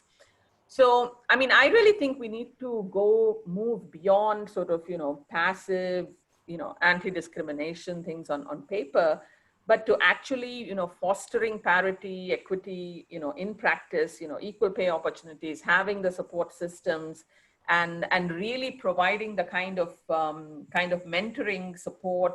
If women want to be scientists, they should meet other scientists, and it should be in our pedagogy. It should remove gender biases in our curriculum. I mean, the list is endless. There's a lot to do on a lot of fronts, but I think all of this need to come together, because regressive social norms are also a reason why women drop out. And this holds true, whether, you're talking about people even in the upper strata of society or even in the lower strata of society, right? So this sort of conservatism actually, affects kind of both ends of the spectrum, so to speak. And I think, one of my colleagues has, done some research into some of these issues. And I think, role models are really so important. And that's why to me, it's really, nice to see all of these wonderful women and wonderful leaders that you have, and these young women that you're supporting through eWIT, because I think role models in the form of, women teachers, experts, peers, I think that's really, really critical for us to be able to encourage women to, come forward and, and really sort of get more opportunities, right, to work in global workplaces. So, but I think the important thing is, how, we need to really sustain this, as women sort of go up this ladder. So for example, I think in STEM tertiary education, the presence of more female faculty, greater effort to mentor women, enrolling them in specialized training programs, will really help sort of increase that sense of belonging to the world of STEM and help in this transition to STEM careers. And as I mentioned earlier, at the workplace, this is basic stuff. I mean, you really need to encourage all staff, especially male staff, to take parental leave, have flexible work programs. I mean, I remember that, when I started in the World Bank now 25 years ago, it was still called maternal leave at that point, which was, sort of 3 months. And now, I mean, now my colleagues actually have access to what is called parental leave, and either the mother or the father can take this leave. So, I mean, obviously the mother gives birth, but you know, we in the US, you know, US is one of the few developed countries that doesn't have paid maternity leave, right? So I had staff whose spouse was American, and she had to go back to work after, you know, a month off, and then he took the parental leave. So I think, you know, sort of innovations like that in our human resource policies are going to be really critical, you know, if we want to, I mean, just retaining women. I think retention of women, you know, in STEM jobs, or, you know, in the workforce in general, I think is really, really important. So, and I think, you know, I think it's on all of us as, you know, and all of us as women, you know, as paying it forward, as Donna said, you know, we really have to encourage all of these non-stereotypical behaviors, you know, service mentors, and really sort of provide women with the opportunities to take, you know, to have greater visibility, participate in more high-profile projects, and so on and so forth. So so I think, you know, I don't, you know, I have two boys. But if I, you know, I had never, I'm in a family of four, but I have never, you know, I've been lucky enough that I've had parents who've never made me feel that, you know, because I was a girl, I couldn't do this or I couldn't do that. Actually, you know, I was the first one to leave home to go and study in the US, and, you know, then my brother followed later. But I think these, you know, these sort of, you know, gender biases, whether implicit or explicit, I mean, I think, you know, one needs to start working at that, you know, very, very early on, you know, and that's why I'm so glad to see, you know, school kids, that eWIT also, you know, focuses on school-going children, you know, young women, and so on. So sorry, I went on a little bit longer than I should have, but this is something I can see very close to my heart. And yeah. Yeah, I just had one last question for you before we take Q&A from others. See, I just wanted to check with you if you had any interesting experiences, one or two, in working in all these various places like Philippines, Indonesia, Nigeria, etc. Right? You've been posted in all these places, so it'll be interesting to listen to that.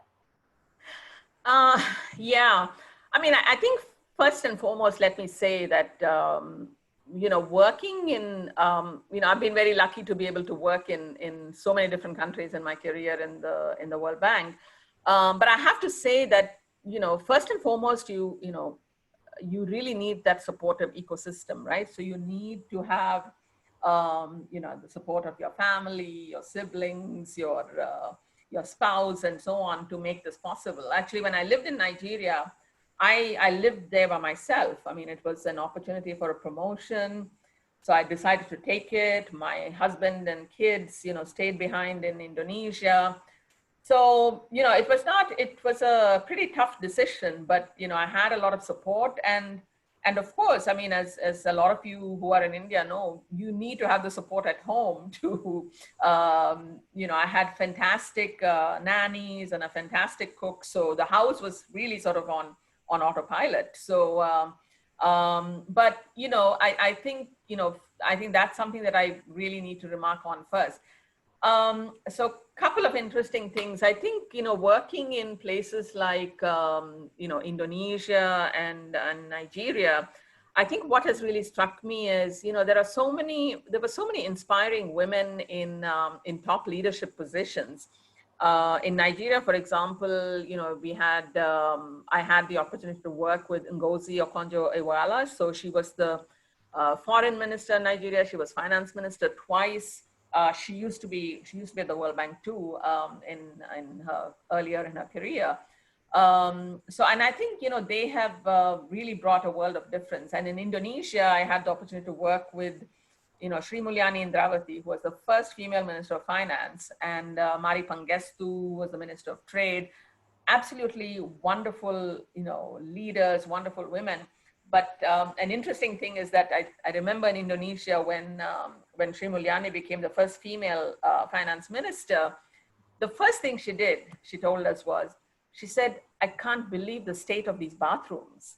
And as women, that this, having clean bathrooms is something that, women especially need, right? So the first thing she did actually in the Ministry of Finance in Jakarta was change all the bathrooms and make them, because they'd never had a female finance minister before. So, so I, that was to me, something that was so human and so, really speaks to Sri Mulyani as a leader and as a woman finance minister, what she first focused on, in addition to focusing on the Indonesian economy. And finally, I'd like to just say a couple of words on my last posting. My last posting was actually when I was a practice manager for South Asia. So I covered countries like Afghanistan, Pakistan, of course, India, Bangladesh, Bhutan, so all of South Asia.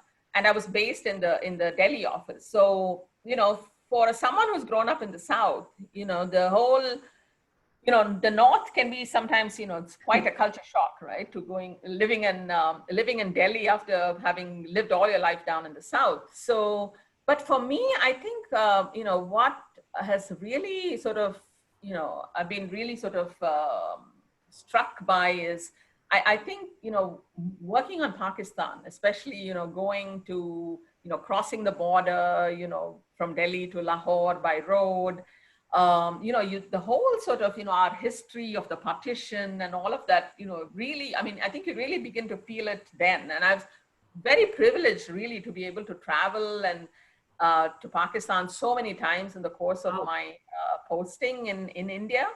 And then I think also I have to say the bulk of my portfolio was still in India, and I had the opportunity to, to really sort of interact with the women in Bihar and Tamil Nadu, where, I think, a state like Bihar is probably far worse in terms of its human development indicators than even many African countries are. But to see these, so our projects actually supported a lot of the self-help groups, and those of you in India may be familiar with the government's National Rural Livelihood Mission. So we were supporting the government of Bihar to a project called Jivika. And now, I mean, now it's been more than 10 years and we've, been able to impact, 50 lakh women, in the state of Bihar. And I think just, going to these villages and seeing them talk and hearing them talk about their aspirations for, for their daughters and their sons equally, right? So they want them to be doctors, engineers. Nobody wants them to be World Bank people, but to see that, see that confidence, right? I mean, to see the confidence and to see these entrepreneurs, even in these poorest of areas, it really, I think I was very humbled and very inspired, sort of really working with all of these women, and to be able to, do it through, through our institution, working with the governments in Bihar and all over South Asia, I think was just amazing, an amazing experience for me, and that I'll, keep with me forever, because I think once you give women opportunities, whether they're in the most backward regions of Bihar or Tamil Nadu or Afghanistan, the power that these women can bring and the changes that they can make to their families is just astounding. So, so let me stop here. It's thanks so much, Shobha. I think very interesting and inspiring. I think in the interest of time, maybe I can just take one or two questions in case anybody wants to ask. Uma, do we have time for one or two questions? Sure, Rama. Thank you so much, Shobha. That was absolutely insightful fireside chat, because one thing that you spoke about, chilly climate of STEM, I think being a STEM activist in schools and colleges, I can relate to what you're saying, because the enthu of the students in schools and colleges, somehow when they come to the technology space, in midway through the management, it goes away. And people take up project management or, other types of management, and they do not sustain in the technology space for more. So I think that is a very strong point as far as women globally is concerned, not just in India. Yeah, true, And, true. of course, just like the other two speakers, you have also highlighted on the wage gaps, how gender parity is still an issue. However, India, I think, has been in the forefront to address these issues, and all of us are voicing our opinions and taking steps to eradicate that differences. Retention of women, keeping the best talents is a big challenge. So I think you had touched upon how important it is to identify women with the right talent, not only retain them, but also to enrich them towards a leadership path, and bring them more onto the boards, bring them more into the place where they can make policy level decision making and changes. I think the focus has to be more on young women, college and school kids, as they transition and become a very, very successful workforce. We look upon leaders like you saying that India is actually a place where you can enrich your knowledge and take it to a global space, right? We have that education system which is so strong that we can be world leaders. I think that message, and you have been a strong example. So any questions from any of the audience? Yeah, I just wanted to share one point which I missed, okay? Yeah. When Shobha graduated, and I was just behind her, okay? So I was wondering, I think she did a PhD in some engineering, society, and economics, something put together. I was stunned when she took that decision. And now I know where she is and why she is and why she took that path. Amazing person. I think she charted out her career for herself. She really wanted to do this. Very happy to see you here, Shobha, today. And thank you very much. I don't think there are any other questions. You can always write into us. Rama, just one final comment, and you bring up a very important point, Rama, that she's done a great combination of economics and engineering. Isn't that a pattern that we are seeing today? We had a Pallavi, who's a non-engineer with a math and stats background. Then we have Shobha here with a combination of economics and engineer. I think that's a great message for the audience today, that in the digital world today, your background really does not matter. You could be an arts graduate or you could be an economics graduate. Regardless of what, you have the hard work and the passion and the ability to focus and learn. I think you can shine regardless. So that's a great pattern that I have seen evolve, and thanks to all the leaders and speakers who spoke today. Shobha, you continue to inspire me, and thank you so much for accepting our invite to be a speaker today. We thoroughly enjoyed the session. Rama, you were great as a co-host. Thank you so much. Thank you. Thank you so much, Banu and Rama, for giving me this opportunity. And as I told you, I'd like to continue to stay involved with eWIT, especially with your 2.0 version. And Banu, you are also an example of somebody who's in eWIT, but not with the technology background, right? So, Absolutely. So you're right. And I think it is becoming much more common. It is. And I really look forward to seeing you, Shobha. You mentioned you're coming to Chennai. So yes. Actually, I'm in probably towards the end of September. So I'll be in touch, and I'll let you know. So I really look forward to seeing many of you in person. So, so thank you so much. This is really, I mean, and I really appreciated the earlier presentations too by Pallavi and Donna, and very interesting. And I hope that my experiences from a very different perspective have been useful to those who have signed into this conference. So thank you. Each journey is unique, Shobha, and each learning is different. So each speaker brought in a totally different perspective to the table, and all of us thoroughly enjoyed it as much as you enjoyed speaking here and sharing your story. We enjoyed listening. So I promise you we'll wear the masks, but we'll definitely meet you. Yes, thank you. Thank you so much. But thank you so much for logging in so early, your time. Thank you. Thank you so much. Thanks, Rama. Thank you. Thank you. Thanks, Rama. Thank you, Shobha. Okay, over to you, Uma. Okay, we are coming to the most amazing part of the event. I know we are little behind the schedule. However, thanks to everyone who has been waiting, this is the most amazing part of the evening, our eWIT Excellence Awards. eWIT Excellence Awards started in the year 2008 And so far, 44 women professionals in IT and ITS were awarded eWIT Excellence Awards in the last 12 years. Focus was on categories like technology, quality, HR, academics, and core strength of the professionals were always evaluated. More than 120 eminent IT senior leaders were part of the evaluation and jury panel over the years. Identifying the right talents, providing a platform for recognition, and exploring opportunities have been our goal behind this endeavor. And I'm sure you can identify me this way back in 2008 when all this started.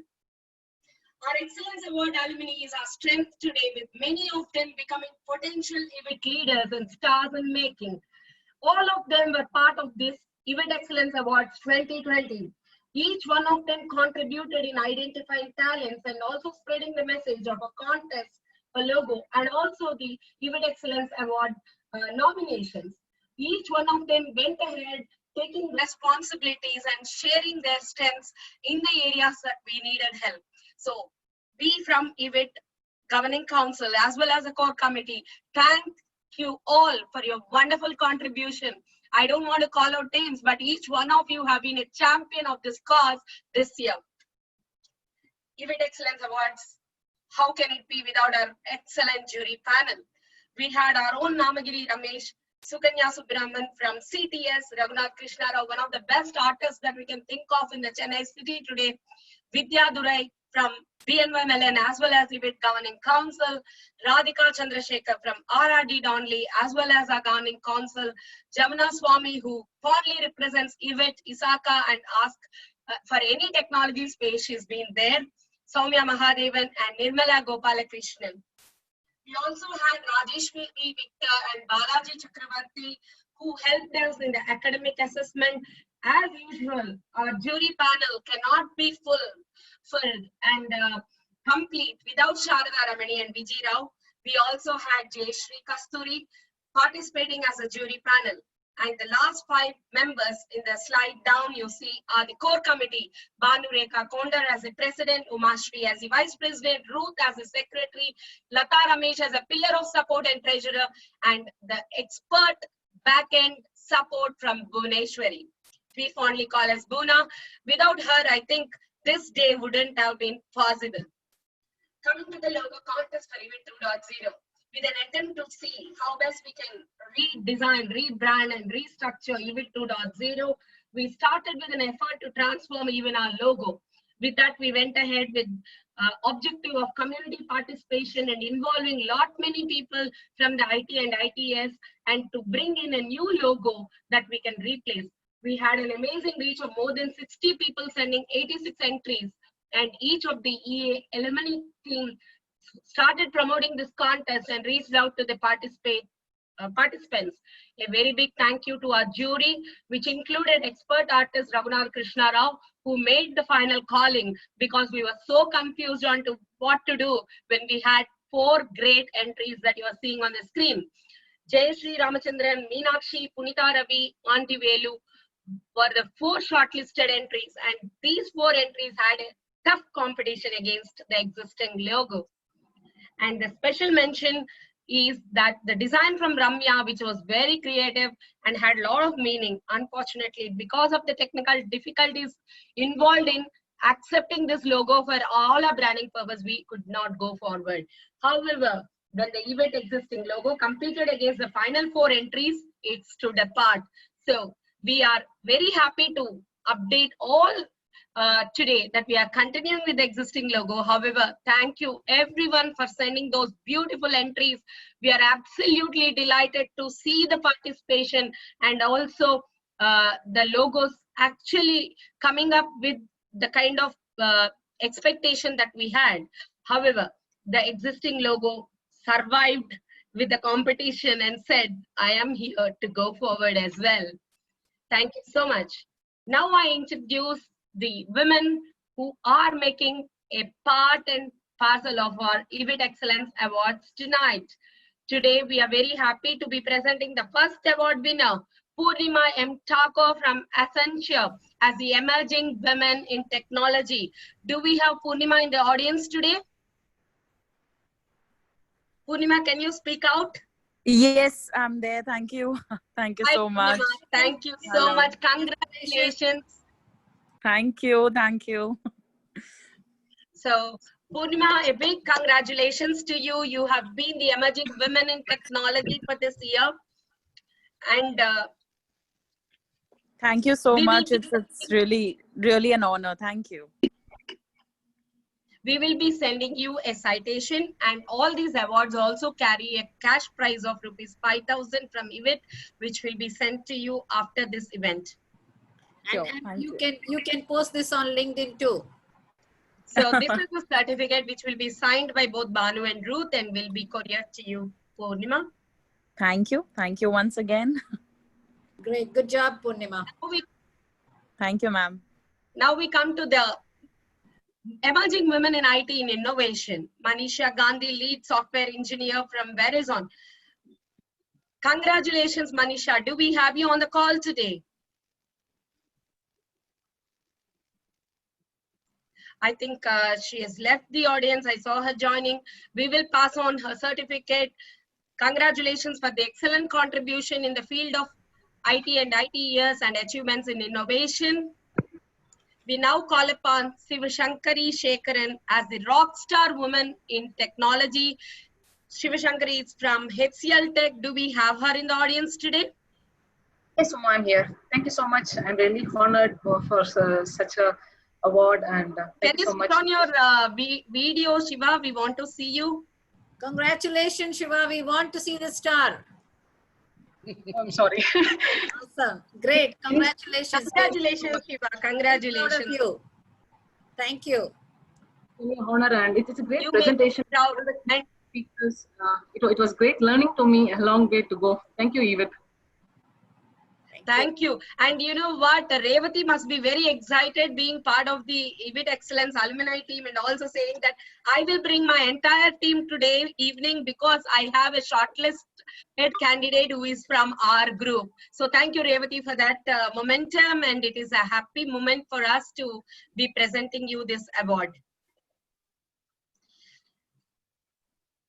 Next, we move on to Anzi. Anzi was the first person to join this event today. She's from Ernst & Young. She's been given the award of Rockstar Woman in Innovation. Anzi, are you still there? Yes, Uma, I'm here. Thank you so much. It's my honor to receive this award. Anzi, can we see you live, please? Congratulations. Yeah. We are so proud of you. Anzi, please switch on your video. Yeah, Hey, can you Anzi, congratulations. Thank you so much. It's my honor and it's my thanks and pleasure to receive this award. Thank you so much, eWIT. Yeah, I know a lot of hard work has gone behind the scenes for the coordination. I've been receiving multiple emails from Bhuvaneshwari ma'am, and I've been receiving the calls. Everything was perfectly organized. Thank you so much for that as well. Yeah. There was a great jury who had tough time in bringing in the awards and telling us, you know, they deserve because the competition was tough, the entries were too many this time. And doing this, we really missed the face-to-face event where we can actually hug each one of you and say congratulations. But however, we are sending you all our virtual hugs for that.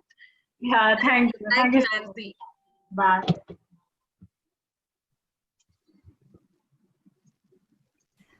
Sridevi Bali from Accenture is the trendsetter woman in innovation. These are the women with more than 20 years experience and an absolute delight to recognize women in leadership roles and taking up challenges and proving themselves that they can be great leaders. Sridevi Bali, do we have you here today?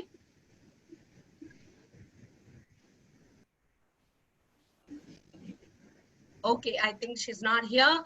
We will move on to Reji Rajendran, Associate Director, Digital Workspace Infrastructure Platforms from Verizon. Verizon was one of the biggest contributors for the logo contest as well as the eWIT Excellence Award nominations. And Reji stands out as a trendsetter woman in technology with her absolute brilliant achievements for more than 16 plus years. Reji, do we have you here today? Okay, so we will be posting them the certificate, the citation from eWIT, and also the cash prize soon after the event.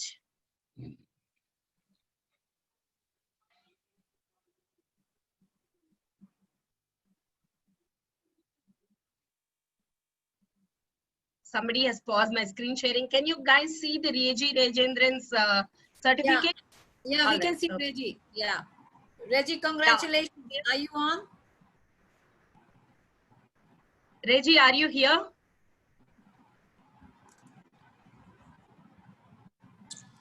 Hello?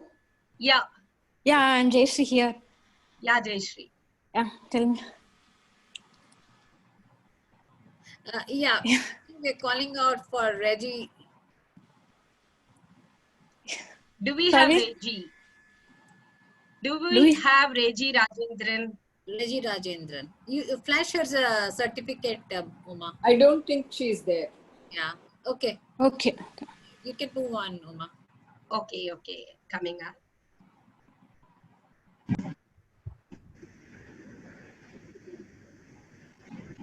eWIT Connect to colleges and academics have been our delight all the way because we believe that the young talent that get tapped at the earlier stages are the ones who make as an excellent workforce.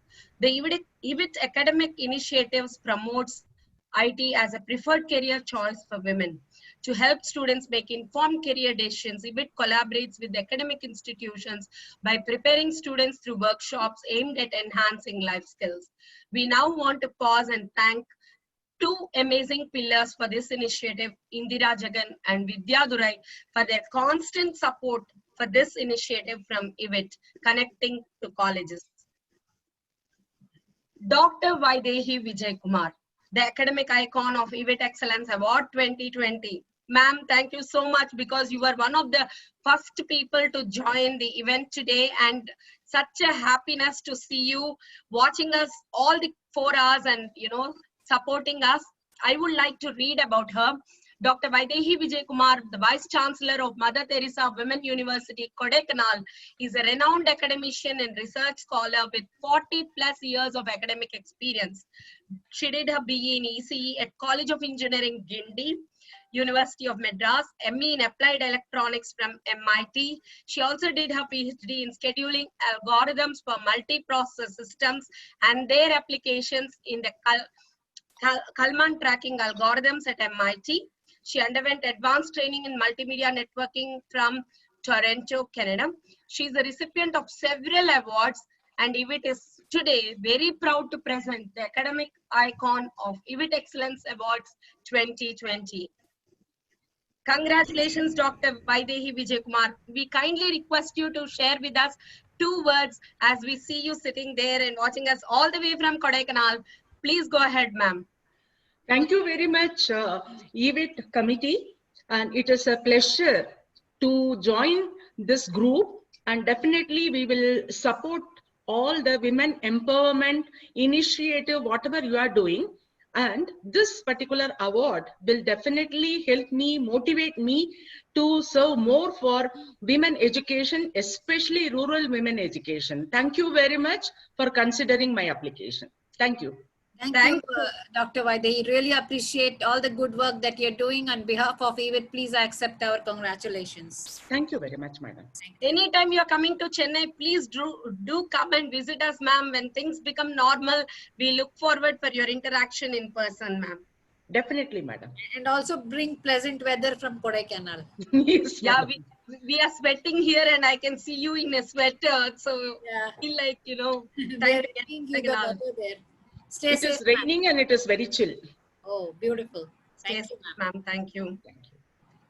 We now come to the last part of the event. Who else can take this forward than our own treasurer and our own pillar of strength and support, Lata Ramesh, coming up with the vote of thanks. Okay, before I hand over the baton to her, the eWIT Lifetime Achievement Icon of the Year Award, we had a lot of entries and we could not really decide on time.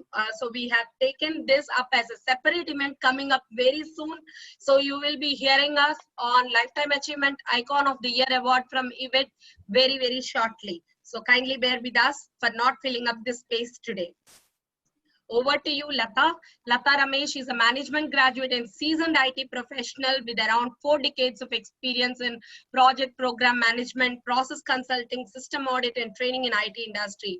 She's also been with eWIT right from its founding days and also the chairperson of Computer Society of India, Chennai chapter. She's been awarded CSA patent for her services and is an advisor to Spin Chennai. She spearheaded WAPA's the Return to Work initiative of eWIT and is currently the treasurer of eWIT. She's an avid reader and her interest includes education and environment. Over to you, Lata. Thank you, Uma. Good evening, ladies and gentlemen. It's my privilege to propose the vote of thanks. On behalf of eWIT, a big thank you to the wonderful array of speakers we had today, starting with Ms. Rajalakshmi, Ms. Pallavi, Ms. Donna Toots, and Ms. Shobha Shetty, who made this evening purposeful and enjoyable. Donna talked about the need for women to come forward and close the gender gap. Pallavi talked about the need for an agile mindset and about self-discipline. Shobha Shetty shared a lot of interesting insights, and she talked about the need for role models and mentors. I'm confident that many more leaders are going to be shaped, drawing inspiration from you today. An event of this scale, especially eWIT Excellence Awards, requires sponsors. I thank BNY Mellon, Sutherland, Integra Services wholeheartedly for their support. Our sincere thanks to you, audience, who have taken time off on a Friday evening amidst your busy schedule to be with us here. The success of this event entirely goes to you, audience. And our deepest appreciation to all the special invitees and our partner organizations, namely CSI, IEEE, ACM, Spin Chennai, ISACA, PMI, STPI, W Square, and Women Square and Jobs for Her. I must mention the support from STPI, especially Dr. Sanjay Tyagi and his team. I would have failed in my duty if I didn't thank the press who's present here and who came forward to publicize this event. I also have to specially mention about Rekha Menon's support to get the press helping us in this regard.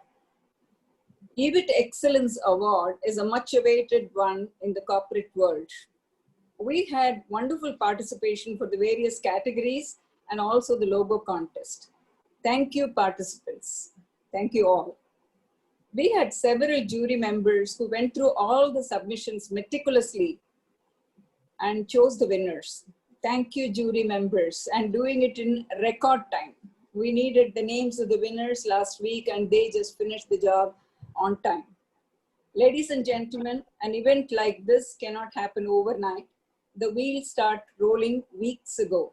It requires planning and a bird's eye for details. We have been fortunate enough to be backed by a very motivated and dedicated team consisting of internal and external members. I cannot thank everyone enough for their involvement and their willingness to take on the completion of tasks, even if it was beyond their comfort zones at times. I must specially acknowledge the contribution of eWIT Excellence Award winners, the alumni, previous year's award winners. They came together, be it nominations, be it ideas, and everywhere they were very, very helpful. They did quite a bit of work.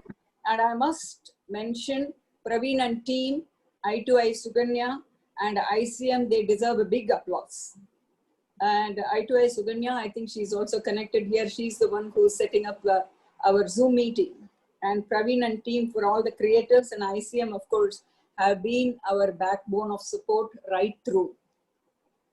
And our advisors deserve a standing ovation.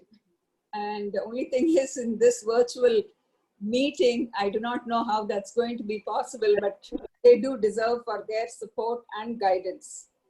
Last but not the least, I have to mention, it's a special mention, our Bhuwana. She has to be given all the credit for tirelessly working on everything last so many weeks. Thank you all. Have a great weekend. Thank you, madam. Thank you so much, Lata. Over to Banu. I just want to thank everybody, all our advisors who have been keeping us honest and giving us honest feedback. My CC, Uma, Lata, Ruth, Bhuvana, I think we've had maybe 100 calls a day, if I'm not exaggerating. We had a cadence and we will have follow-up calls. A lot of rework, and I'm so glad to hear the feedback from the winners today that everything was well organized, they received communication on time. So hard work only pays when we hear that from our audience and our winners. And I feel truly empowered today that in doing that, like paying it forward, like Donna said today, and so did Pallavi and Shobha, we actually gain a lot more. And that truly is my takeaway from today's evening. A very well spent Friday evening, guys. We really needed it in this COVID time. Seeing each other at least on Zoom. Kalyani and Vijay, I promise you we will do a lunch soon. We will meet. Okay? So thanks everyone. Stay safe. Bye. Thanks, Banu. Thanks, Banu. Thanks, everyone. Great session. Thank Thank you. you. Thank you. Bye-bye. Everyone, thank you. Bye-bye. Virtual hugs to everyone. Bye-bye. Hugs to everyone. Bye. Bye-bye.